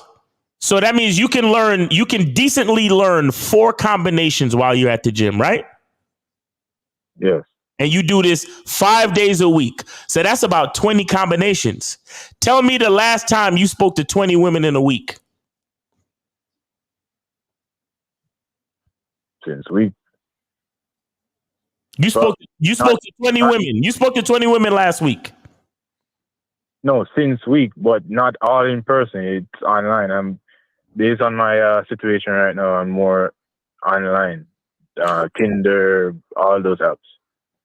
So you had full-fledged back and forth conversations with women on Tinder, 20 different women on Tinder that last week. Yes, I have about like 800 plus matches in the last 4 months. And you still haven't figured out how to flow with women yet? No, as I said, man, that wasn't my question. Oh, that wasn't your question. No. So what's the question then? Oh my God. My question was, how can you remember after everything after? But that's how you remember everything after. Huh? No, but that's what we're saying. You just reflect on what happened. But you asked him, are you trying to remember? That's what. So why aren't you? Why did you phrase the question properly then? So why are you not able to remember? I don't know. It's just like I'm not necessarily. Look, I don't know. All right, caller. You say you spar, right? Yes. Okay, now do you agree that every boxer has a different style? Yes. Okay, so every time you're facing a new boxer, you have to take into consideration different things, yes? Yes, you have to adjust. So the combination that might work for one boxer A might not necessarily work for boxer B, right? Exactly. Okay, now, these chicks that you're talking to, a lot of them you're going to talk to once, it's not going to work out, and you're never going to fucking see them again. Yes, I know that. So Now, in sparring, you might have a couple of guys at the gym and you might fight them again. You might spar with them again. So you might want to remember what combinations do work with them so you can use that to your advantage when sparring them again. But these females that you match with and talk with once, and then they don't want to be on a date with you, or they tell you they're not interested, or whatever the fuck it is, you're never going to talk to them again, right? Right. Right. So what's the point of remembering? Thank you for asking my question.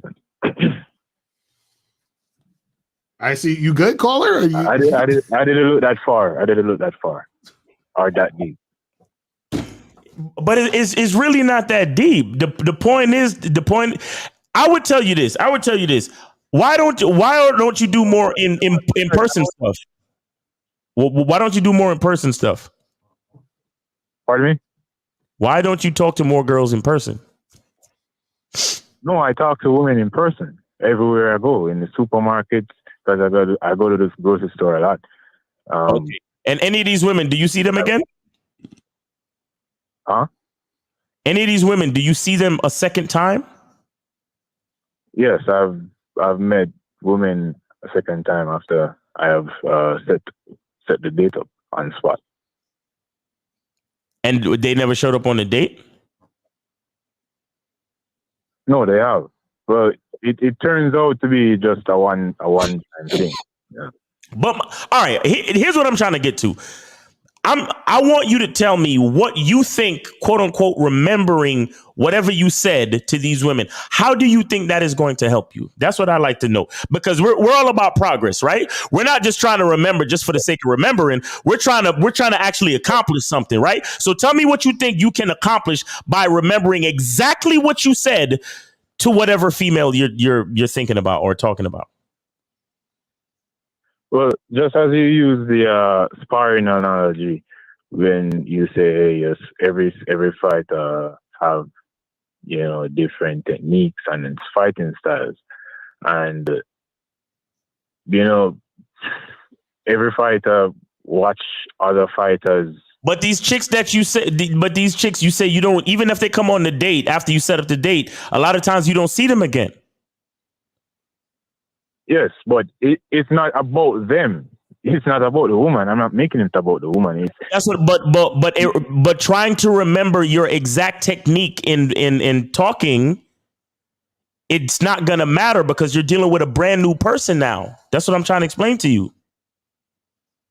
So no, all right. So noted. So I am coming from a point of view of where remembering can, I guess, help to tighten the game. Also, please tell me, give me a practical example of how. Based on what you explain, it doesn't. So it's just as I said, using the boxing analogy, right? Watching other fighters fight, even if you are not going to fight that fighter again, you might learn something new watching the tape, and your fight going forward, you can implement that in a fight with a different. All right, look, here's what I'll tell you that might help you out. All right. Understanding that it's a numbers game, and whether you want to look at it as fighting a bunch of different fighters or talking to a lot of different women, you have to understand that the only thing that remains constant, no matter how many bitches you talk to, no matter how many people you spar with and fight? Me. Okay. Now, if through all these experiences, you're not learning more about yourself, then that is the source of your problem. And what it sounds like to me is that you're trying to learn more about these women and what to say to them, and you're not focused at all on who you are and what you want to say to them. Do you understand what I'm saying to you? Yes. Because if you had let me talk. If you had a focused on what you want to express, it would automatically be easier for you to fucking remember what you wanted to say, because you would probably end up saying the same shit to all of them. You get that? Yes. The fact that you're trying to make the game about the women. So here's what you're thinking. You're like, oh, well, this one, she's a tall one. She's slim and she looks like a model. So I'm going to say this. Oh, but damn it. I forgot what I said to the model one. Okay, so this next one, she's short, she's thick. She got a fat ass and some big ass titties. And she looked like she could ride a dick real good. I'm going to say this to her. Oh. And then, but I forgot what I said to the short, fat one. Damn it! Like, oh fuck! What am I gonna say to this one that she's Spanish and she looks a little bit different? Because I might have to say something different to her, and I just can't fucking remember because every time I see a different girl, I say something different because she's different and that girl is different from. You get what I'm saying? I just want to know why is it? Caller, I just want to know why is it hard for you to remember? No, caller, you said it's not like that. Tell me what it is. Tell me what it's like then. I have every woman I talk to because I got my bid, right? So every one of them get the same thing, and I was on the bad boy membership, so I understand the vetting process. So I implement that also. It's just more of a standpoint of me just even in real life with work. Yeah, I never thought I would met an overthinking Jamaican. I thought because I'm Jamaican and I know Jamaicans is some straightforward people. This nigga's definitely an overthinker. You've been to America for a long time, haven't you? How long you been in the United States?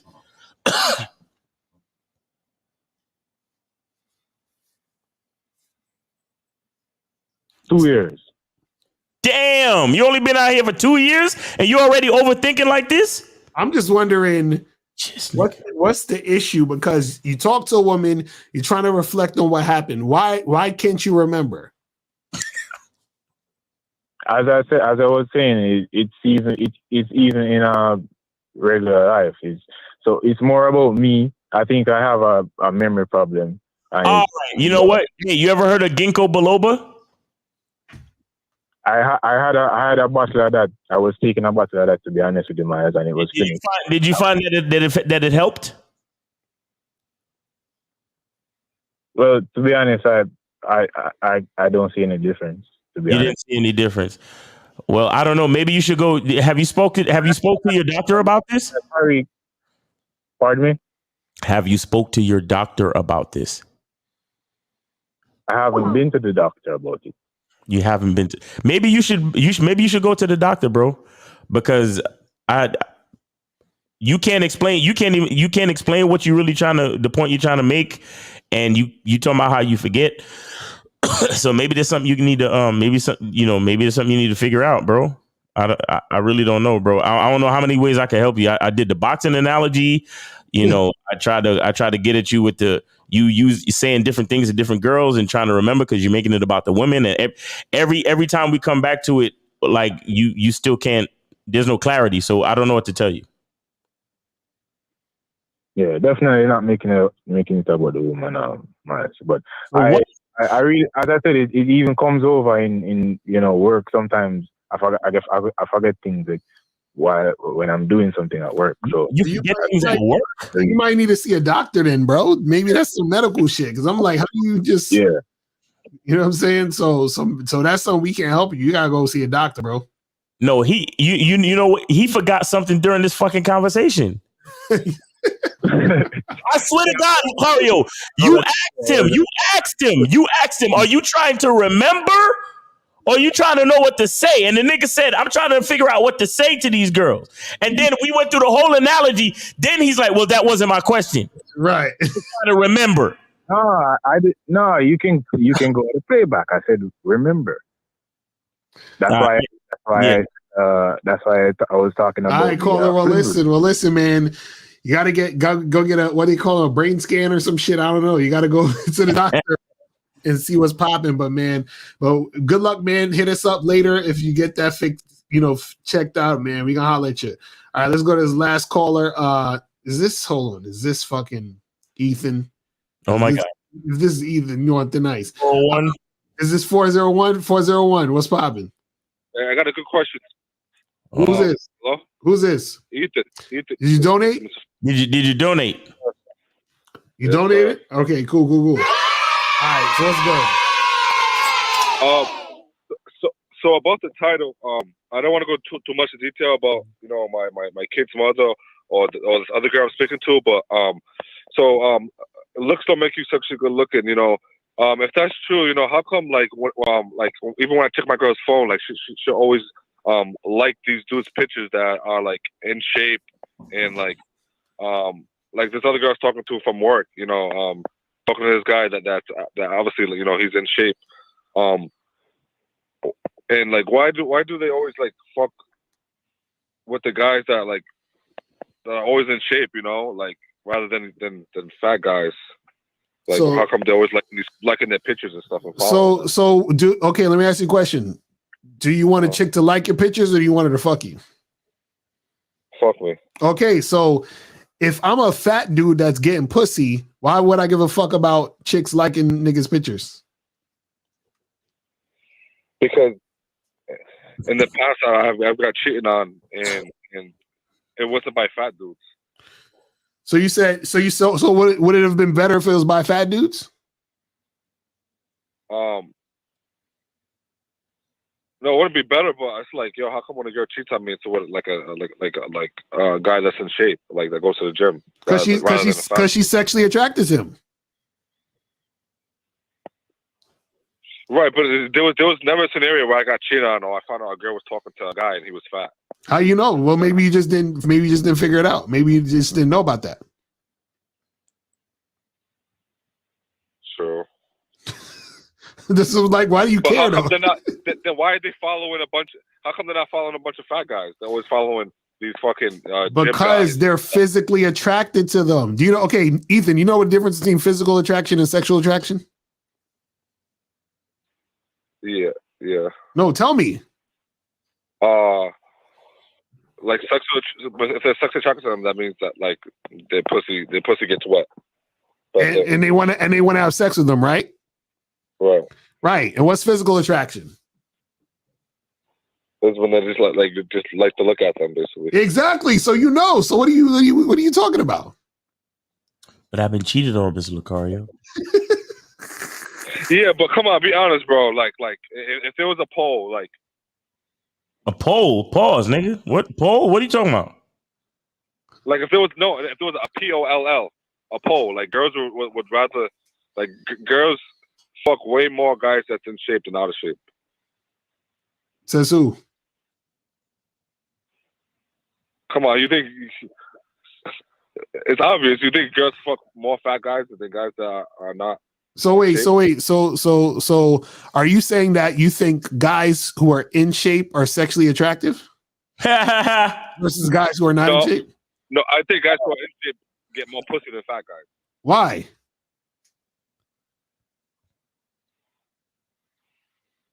Why? Because I don't be seeing fat guys out with women. Like that's not. But if they're not out with women, where are they? They're inside fucking. Come on, but that doesn't even make sense, though. What does this have to do with your life, though? What does this have to do with your situation? Yeah, what does that have to do with you, man? What I'm saying, because how is a guy with a big ass belly gonna make a pussy wet? Wait, Ethan, how much years of experience do you have being a woman? Zero. Exactly. So you don't know. You're not a woman, so you don't understand the shit. But Ethan, what if the guy with the big belly knows how to tell her things to make her feel sexy? Hello? Hello? Yep, you're right. Yeah, that's true. Exactly. What if the big belly guy has because he loves to eat, he also knows how to eat pussy real good. What about that? Sure, but when do you see these hot Instagram models with fat guys? Well, what's the name? Baby Moms is an Instagram model. Rick Ross, Baby Moms is an Instagram model, and so is DJ Khaled. if I'm not mistaken. And Sean Kingston get a lot of bitches. Sean Right. Kingston. On top of that, we used to do photo shoots with Instagram models, and their boyfriends would be at the spot, and them niggas was not in shape. Some of them was not, a lot of them was not in shape. Facts. So what are you talking about? I mean, I think it worked, and swaggy and like the absolute worst. You looking at them like, what the fuck? So wait, so Ethan, are you okay? So okay, no, all right. Now it's true because I did see this girl. I'm with a fat guy, and I was just saying to myself, like, this guy has to be funny, man. He has to be funnier than Kevin Hart. Because how is she with this dude? Well, why Like, do he you has to have a good care though? personality. Why do you care? Why do you care? Why do you care, Ethan? I'm over here working hard at the gym 24/7. This dude's fat with this banging ass girl. So since you working hard 24/7, are you jacked? Are you fit? Yeah, I'm fit. So then shouldn't you be getting all this pussy? Yeah, you should be getting all the pussy. Right? Good, I know. It's frustrating. Yeah. So why is it frustrating? Frustrated. You should be getting all the pussy, bro. Because maybe they met them when they wasn't fat, and they just been together for so long. Oh my Jesus! Yo, y'all logic is hilarious. But how the fuck are you contradicting yourself with your own shit? Like, what? Come on, bro. Like, I never been to a party. I seen a fat nigga getting girls and like and talking to girls and dancing with girls and taking them home. All right, cool. So with you being so jacked, how come you don't have more bitches then, my nigga? It's always those light skinned niggas in the club, like some of the fat dudes. Oh, so now we're going to light skinned niggas. Okay, all right. Yo, Ethan, how you been, man? How you doing? Everything good? Did you meet up with the guy? Nah, he we were supposed to meet since he wants to bring him around my daughter, but she changed her mind. It was like, oh no, we're gonna set up another time and date. I don't know what's he thinking. I don't know why. She was probably listening to the show. No, I doubt it, but yeah. Remember on the show you threatened him. You said you was gonna do something to him. You said you were gonna assault him. Remember you said that? Yeah, I did. Yeah. Yeah. So maybe she was listening to the show and she wanted to protect him, and so she didn't want you to meet him anymore. Trying to protect him. Yeah, I'll catch him Monday, man. Oh, you catch him Monday. Okay. And just can't be fucking with anyone. No, today is Monday. Come on, man. You don't wait a whole week.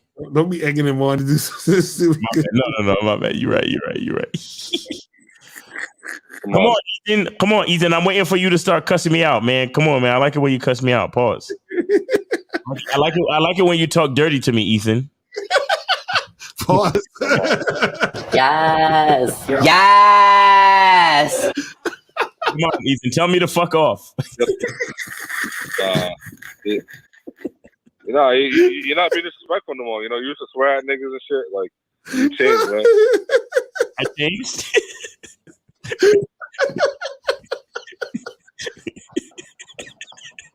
Yeah, you guys are fine, man.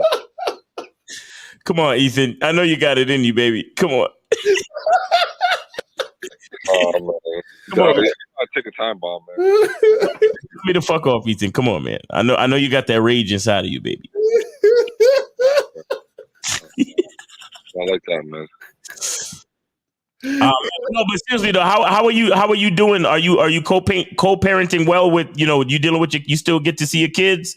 You still taking care of family and everything? Everything good? Yeah, everything's good. Okay. One more thing. My best. What does that mean if you have a best friend, right? And his girl's like talking to you, right? And I work with her. And now she had shown me this video of on Instagram, like of these two people, like for Valentine's Day. It was like a sex position. She showed that to me. What does that mean? Was she trying to hit like she wanted to do that with me, or like should I tell him? What does that mean? She showed you a video of two people having sex. Video, but it was like them doing a position, yeah, like a 69 position. Oh, okay. Why did she show you that? I don't know. She was scrolling their Instagram, but we work together. So she was scrolling their Instagram. She saw it. She said, "Oh, look at this. They're getting freaky." Uh-huh. Wow. You said wow? to me? You think, or is that just friendly? Like girls do that. Was that the first time she ever did that? Yes. Okay. Has she ever done it again? No. Okay. Well, I mean, it's the first time she ever did it, so just chalk it up to nothing. It's nothing. Leave it alone. Nothing. All right. Unless you wanted to. Are you attracted to her? Yeah, I am. Yeah. Oh, so are you gonna say something to your boy? Would you do that to Lucario if his girl did that to you? Would you tell him? Would I do that to Lucario? If his girlfriend did that to you, or his wife that do a video like that. He said, "What if I don't know if that would ever happen? Because it's like that's also a sign of disrespect from the woman in the situation. So if you got a woman who respects you, she ain't gonna do no shit like that. You see what I'm saying? Right. Yeah. So it just is what it is. So you would tell Lucario, Miles. You would snitch, basically. Nah, I wouldn't have to say anything to Lucario. Right. I would already know. Yeah, Lucario would already know, or it would be. If he went to the store to get drinks, how would you know? How would you know Lucario if he went to the store? Because I know I would know what type of chick I'm dealing with. That's what I'm saying. Like, see, y'all gotta understand some questions y'all ask don't make sense because when you have game, certain shit won't happen. Exactly. When I mean certain shit won't happen, what I mean is that I would already have like basically everything you're saying. If that happened in the situation, I would have already known. So Miles don't even have to tell me because I already know what type of chick I'm fucking with. Does that make sense? Okay, makes sense. Right. That's all I'm saying. Hypothetically. No, hypothetically, that's it. Right. He would already know. He would already know that's the type of chick she is. She on some freaky shit, and she be looking at videos and shit, and she shares videos. I wouldn't have to say nothing to Lucario like that. Like, ooh, your girl did this. Right. I wouldn't have to do that. All right. Now, if she was just a random girl you work with, and she showed you that video, what would you say? If she was just a random girl I work with? Yeah, if she showed you that video, what would you react? What would you say to her? Like, what would you say? I would be like, "Why are you showing me that? Are you trying to tell me something? You trying to find out what to say, Ethan? Just in case she show you again."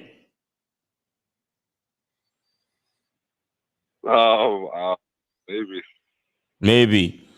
How you guys use this friendship term very loosely. When you say that this guy is your friend, what kind of how long you know this nigga, and how much of a friend is he really? I know him for about a year and a half.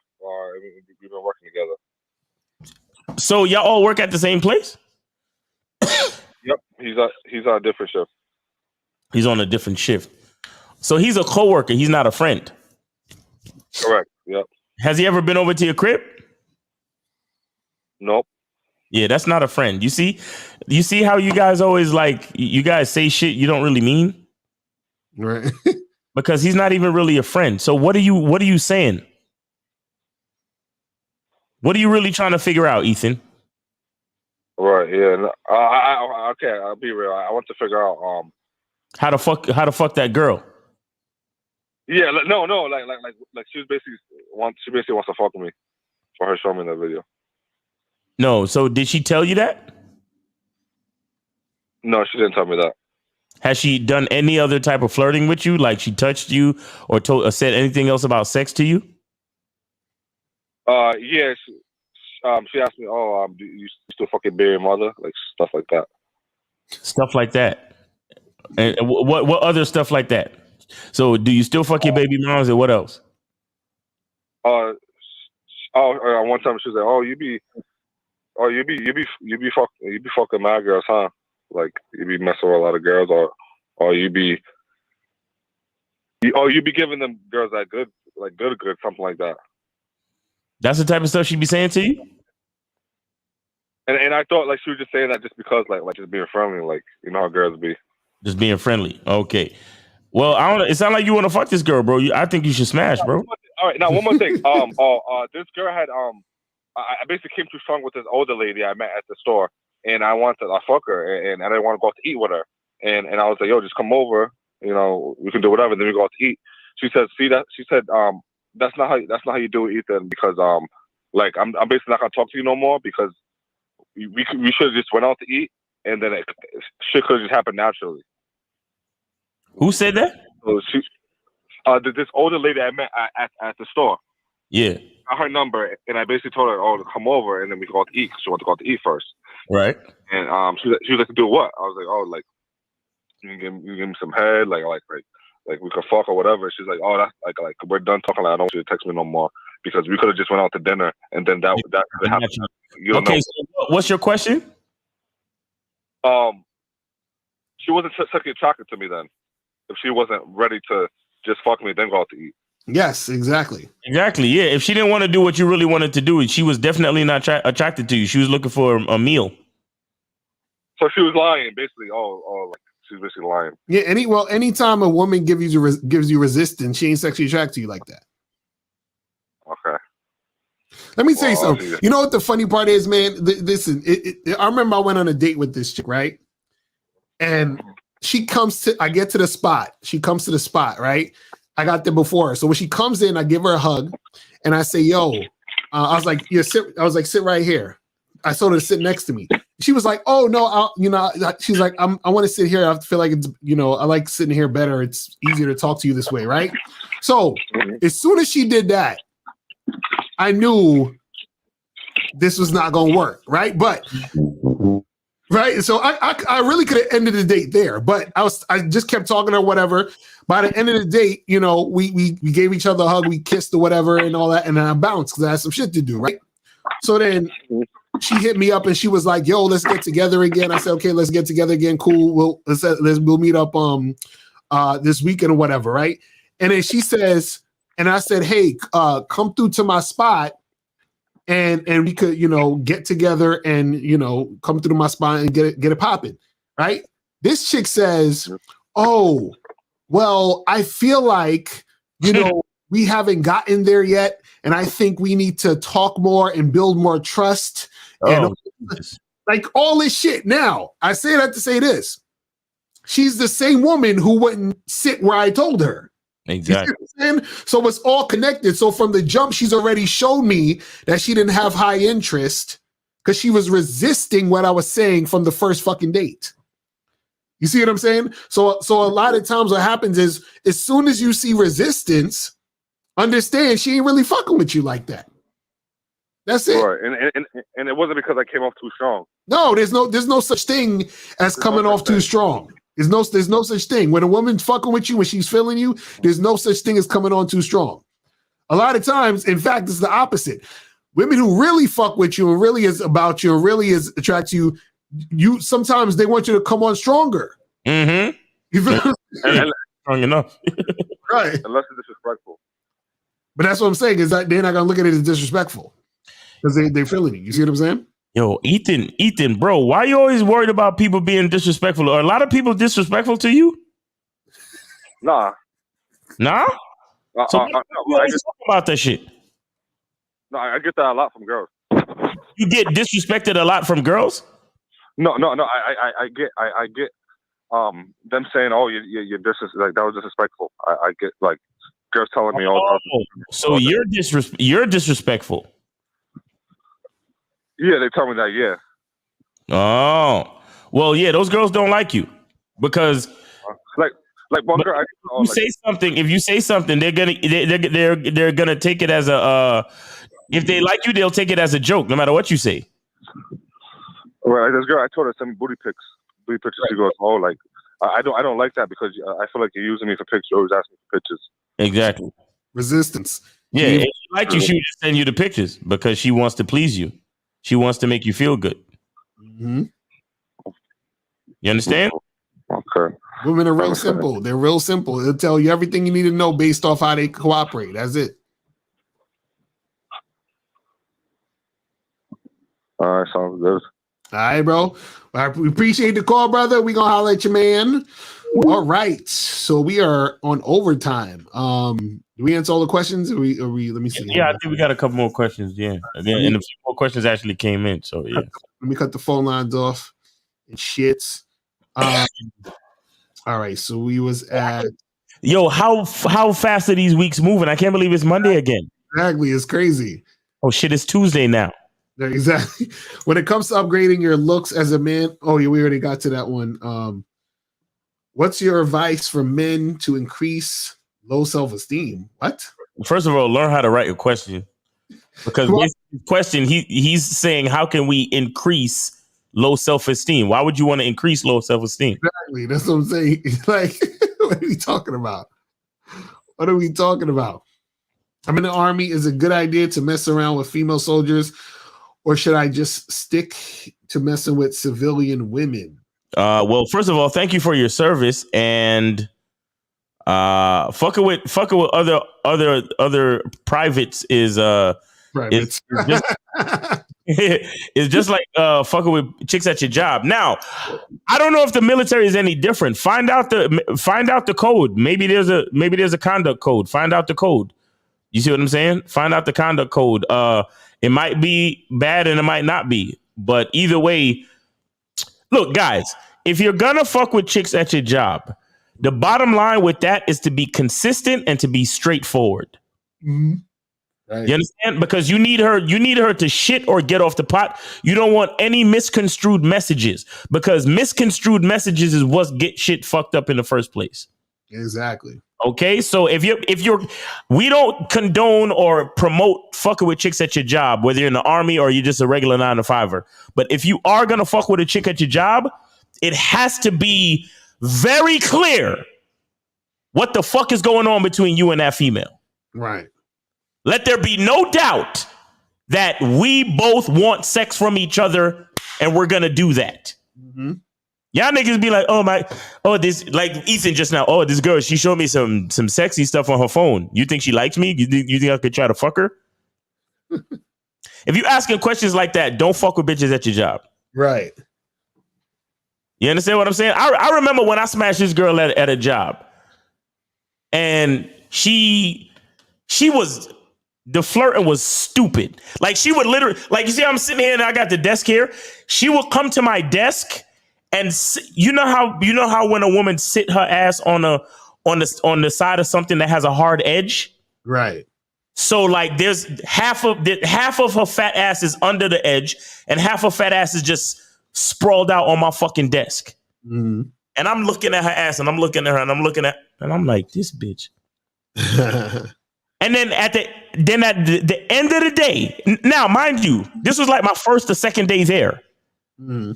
Sitting her ass on and I'm like, okay. Now I'm leaving work. I see her in the parking lot. No, not even leaving work. I was leaving for lunch.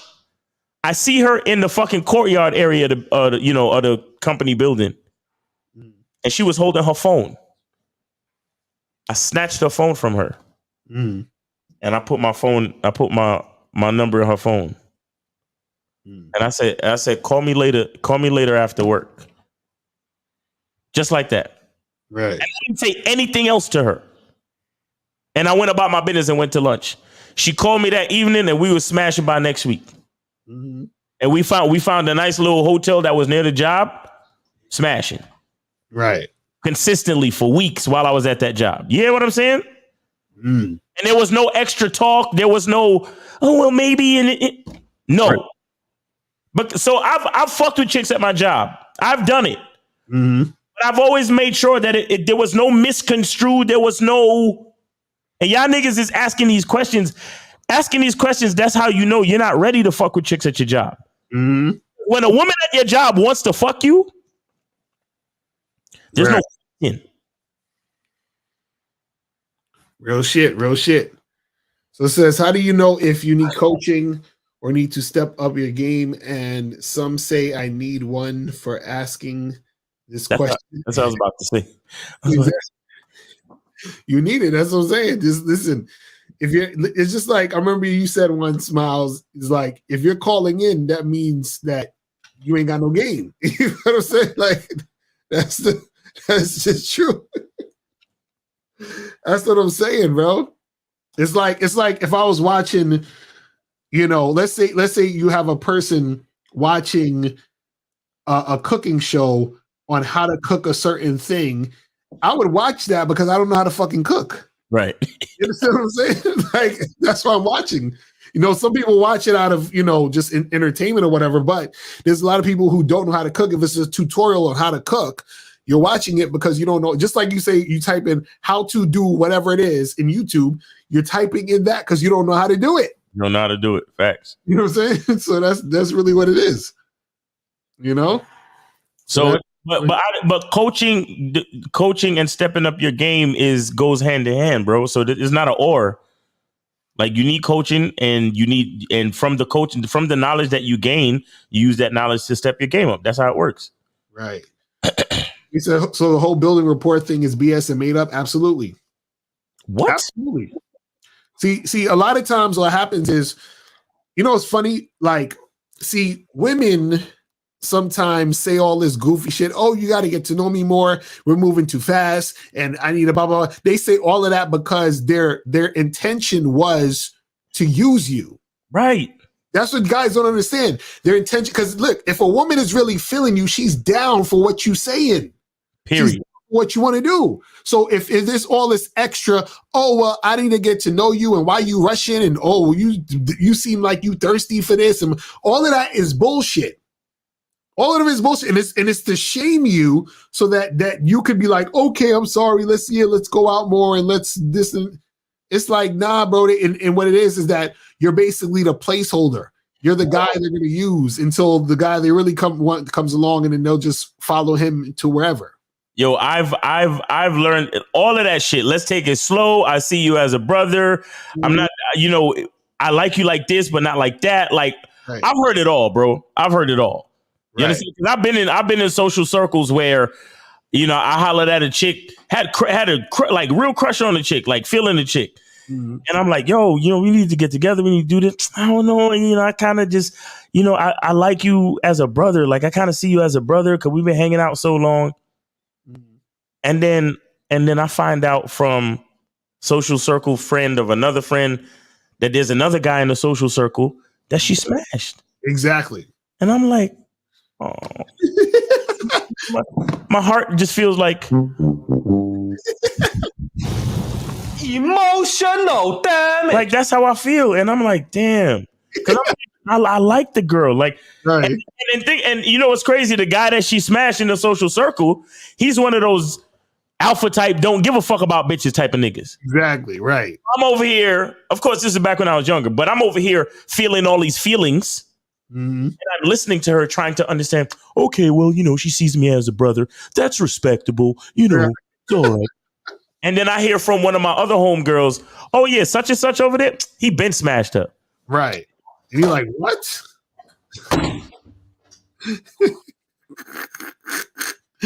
I'm telling you. You know what the part, yo, I swear, I remember there was one time where a chick texted me some bullshit, right? And what really offended me was this. We was talking.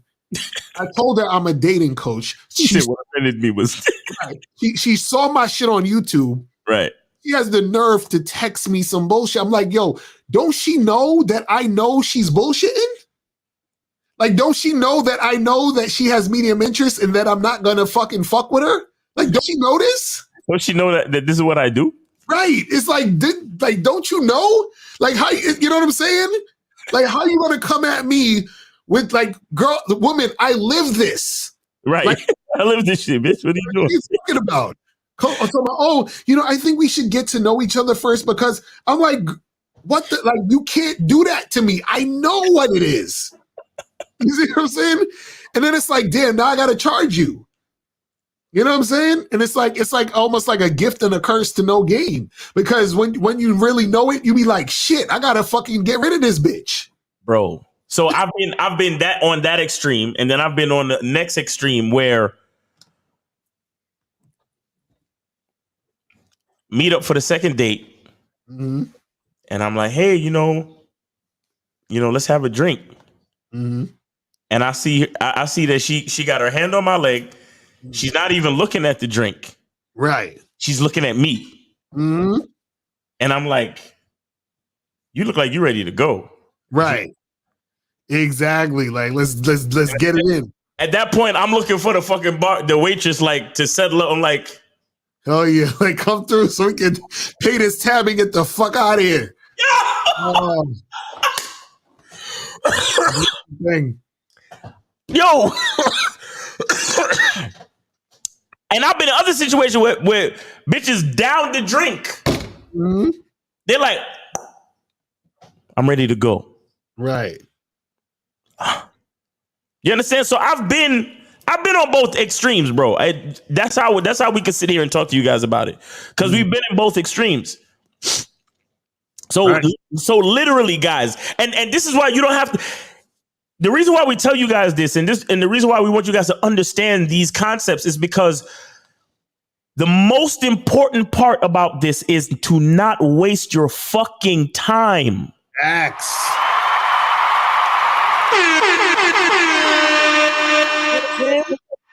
Everything from when you on the dating apps and then you say, hey, when are you free to meet up for drinks? And she's like, can we talk on here for a little longer? You don't have to say anything else to her. You can unmatch right there because that is your first red fucking flag. Any bitch that wants to talk to you a little bit more on the app, you can leave her where she fucking stands right there. Mm-hmm. Everybody under the sound of my voice, no exceptions. Right. Hey, when are you free to meet up? Hey, I want to talk on here a little bit more. We're gone. We're done. We're done. Exactly. That's Lucario, because Lucario get hella more matches than me, and he knows what I'm talking about. Like I said, every time when you try to end up fucking with those girls, it always ends up in fucking bullshit. All the time. Like I said, there was the sign. I'm telling you, every time when I saw the sign of a chick being resistant or uncooperative, and I continued, it always ended in shit. Always ended in shit. Always. Every time. 100% of the time. Yo, when women want something, and that thing that they want is you, trust me, right. it is easy as it's crazy. It's easy as opening a condom wrapper. Like it's easy. Like you're looking at them like, right. Like it's to the point where you go through so much bullshit with bitches, and then you find a bitch that's feeling you. You looking at her like, oh, I gotta go get my food. I'll be back. Hold on. Yeah, you looking at her like this bitch is scamming. Something wrong with this. Nah, I don't. Wait, hold on. You sure? I don't trust you, bitch. You looking at them like. But then you gotta remind yourself, oh, she feeling the nigga. All right, cool. Let's go. You get what I'm saying? Like, guys, I'm telling y'all, the bottom line is to not waste your time, because we tell y'all it's a numbers game. So therefore, if it's a numbers game, you gotta filter through these women. You gotta source and filter through these women and get to the ones that really are fucking with you. Get to the ones that are really interested. Get to the ones that especially if you on the dating apps, get to the ones that really want to get to the date, because they're looking at your picture and they're interested and they want to be next to you. Do you understand? Or even the chicks that you meet in the street that you approach. The ones that when you call them or when you text them to set up a date and they answer you right away and they tell you, hey, that sounds good. And there's no friction. A woman that likes you gives you absolutely no fucking friction. I know that you guys have been through so much shit with women, and it feels like, well, maybe if I give her another chance, maybe if I try this way, maybe if I text her again, maybe if I try for another date, maybe if I, talk to her a little bit more on a dating app, maybe if I take her on 2 or 3 or 5 or 6 or 10 more dates, when a woman wants you, it's the easiest thing in the world.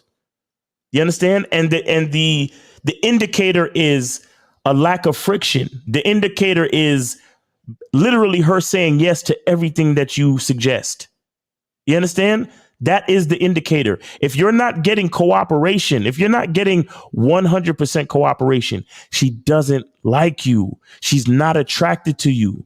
Do you understand? Now, instead of sitting there trying to figure out why this particular chick don't like you, you're better off using your time more efficiently and moving on to the next chick that there's a possibility that she likes you like that.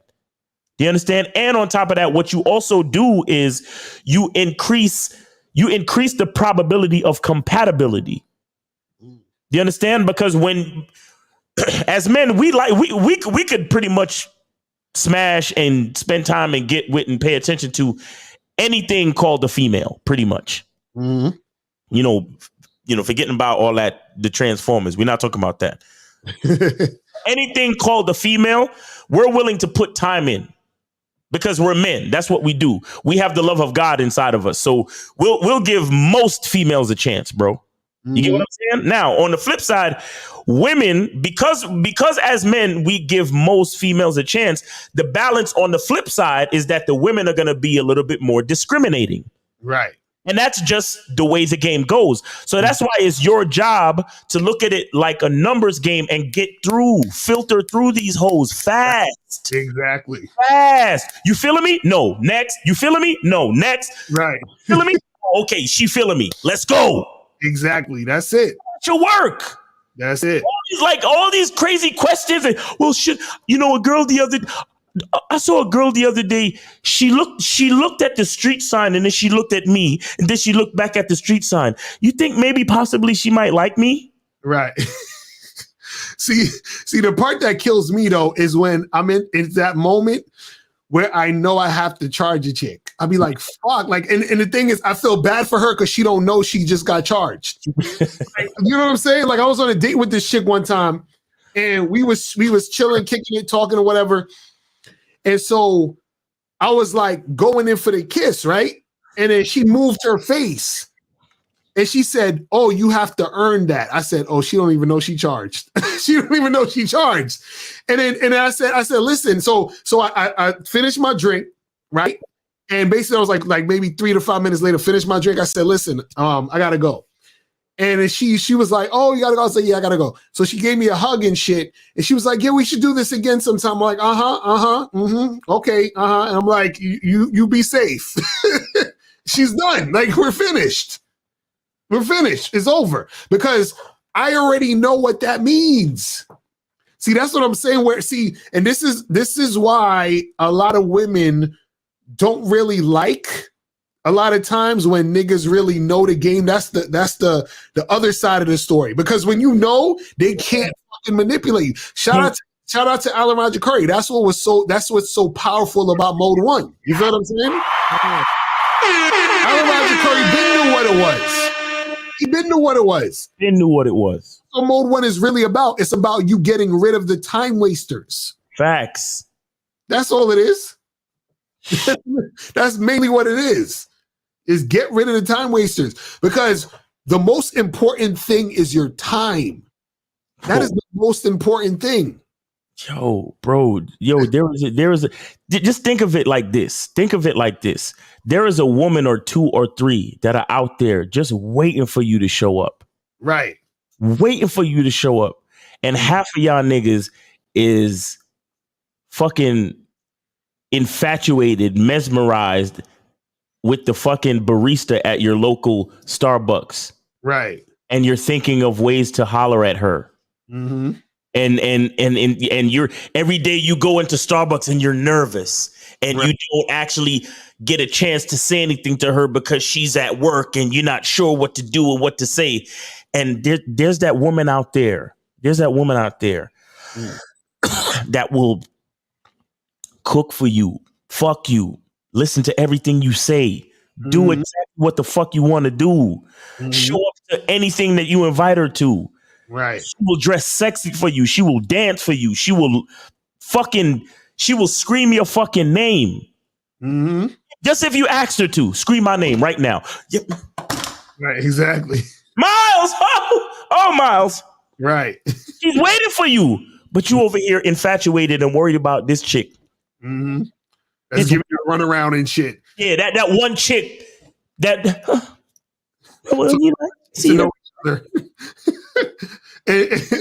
And shout out to ARC, because he said in one of his videos, he said the reason why women will do that type of shit, right, is because they're trying to find out how to manipulate you.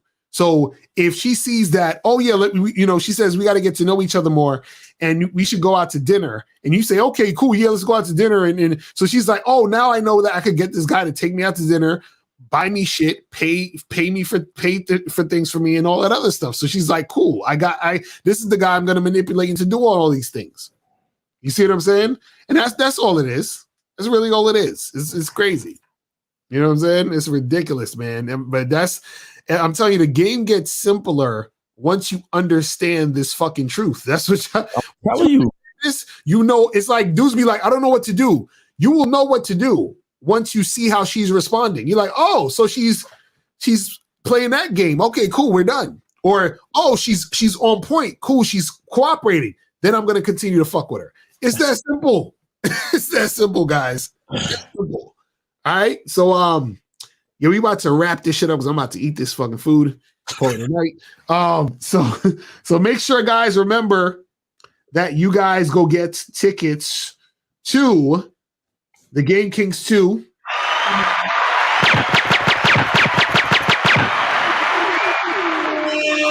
Make sure you guys go get it. Myself, Miles Cunningham, Taekwondo, Kay Zagat, and Rom Wills. Because if you are not at the seminar, you are goofy, okay? That's gonna be y'all. If you're not at the seminar, okay? This is terrible. So make sure you guys get tickets to that motherfucker and get it cracking. Yeah, man. Anything else you want to say, Miles, before we wrap this shit the fuck up? Yeah, man. Guys, make sure you guys go to the badboymembership.com. Remember, the price is still going up. Right, exactly. And next month, pretty much, the price is going up next month. So go to badboymembership.com and go to masculineidentitymembership.com. The prices are going up, guys, because look, we got inflation going on. You know what I'm saying? We got, the economy's changing. Just now this evening, a dude and his girl rolled up on me. Mm-hmm. Talking about, man, we doing real bad right now. Yeah. Me and my girl was just trying to get something to eat. And I was like, well, there's a restaurant right here. You want to go there? Right. And he was like, yeah. And I was surprised when he said, yeah. Because usually they'd be like, well, I was just wondering if you could help me out with a little bit of cash or a little bit of money, and we could. So I was like, there's a spot right here. You want to go? Right.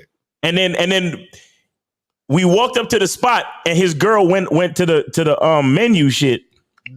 His girl was kind of cute too. I was kind of tight. I was getting ready to buy them dinner, and wait a second, Miles. You trying to tell me he had a girlfriend and he have no money? How did that happen? There's so many lessons in this fucking example, right? So I said, and his girl, she went up to the menu and she was like, babe, they got enchiladas. Right. No, sorry. They got quesadillas. She's like, babe, they got quesadillas. They got chicken quesadillas. And I said, walk in. I said, make your order and I'll pay for it. Right. And he was like, yo, thank you, man. Yo, man. And he said to me, he said, yo, I'm trying to be where you at right now. Right. I said, bro, don't worry about where I'm at. Just focus on where you trying to be. Exactly. That's a fact. 22-year-old cat. Well, at least this is what he told me. He said he's 22-year-old and just shit just been hard for him lately.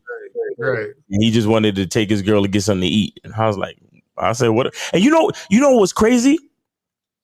When me and him was talking after they made their order, I looked down and his shoes were untied.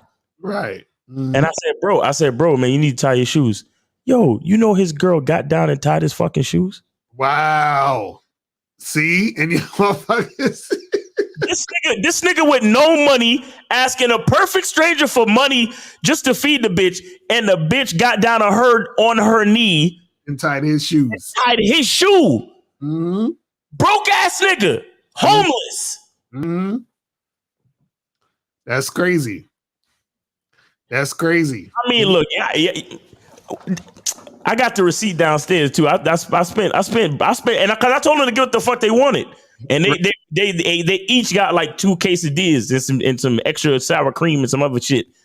And niggas going overseas and getting passports and shit. Motherfuckers got just tiny shoes. For those who, I'm gonna tell you exactly who she looked like to me, and for those who watch porn, y'all know who I'm talking about. But she looked like Minnie Stallion. Oh shit! Do you know who that is, Lucario?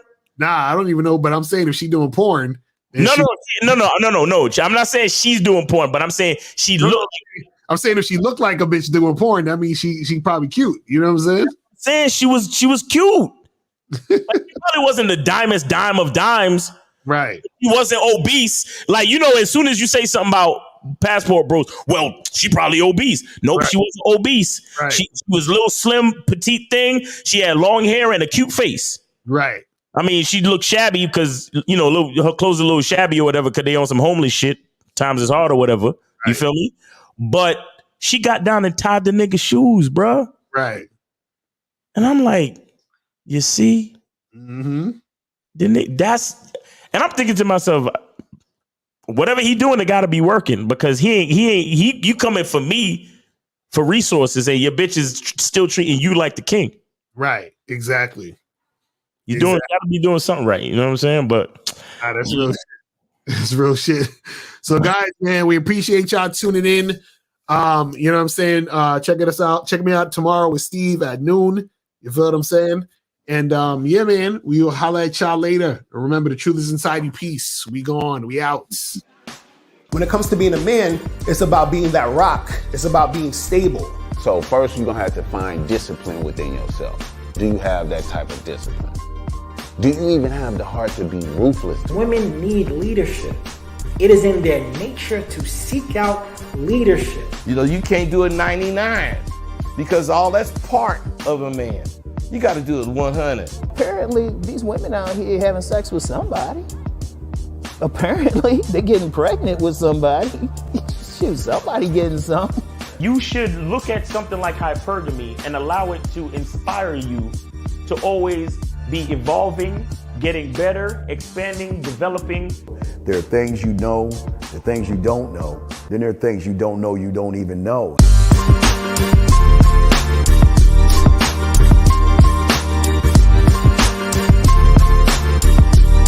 There can be 10 of us in one room, and there's one question, and there's 10 correct answers, all different.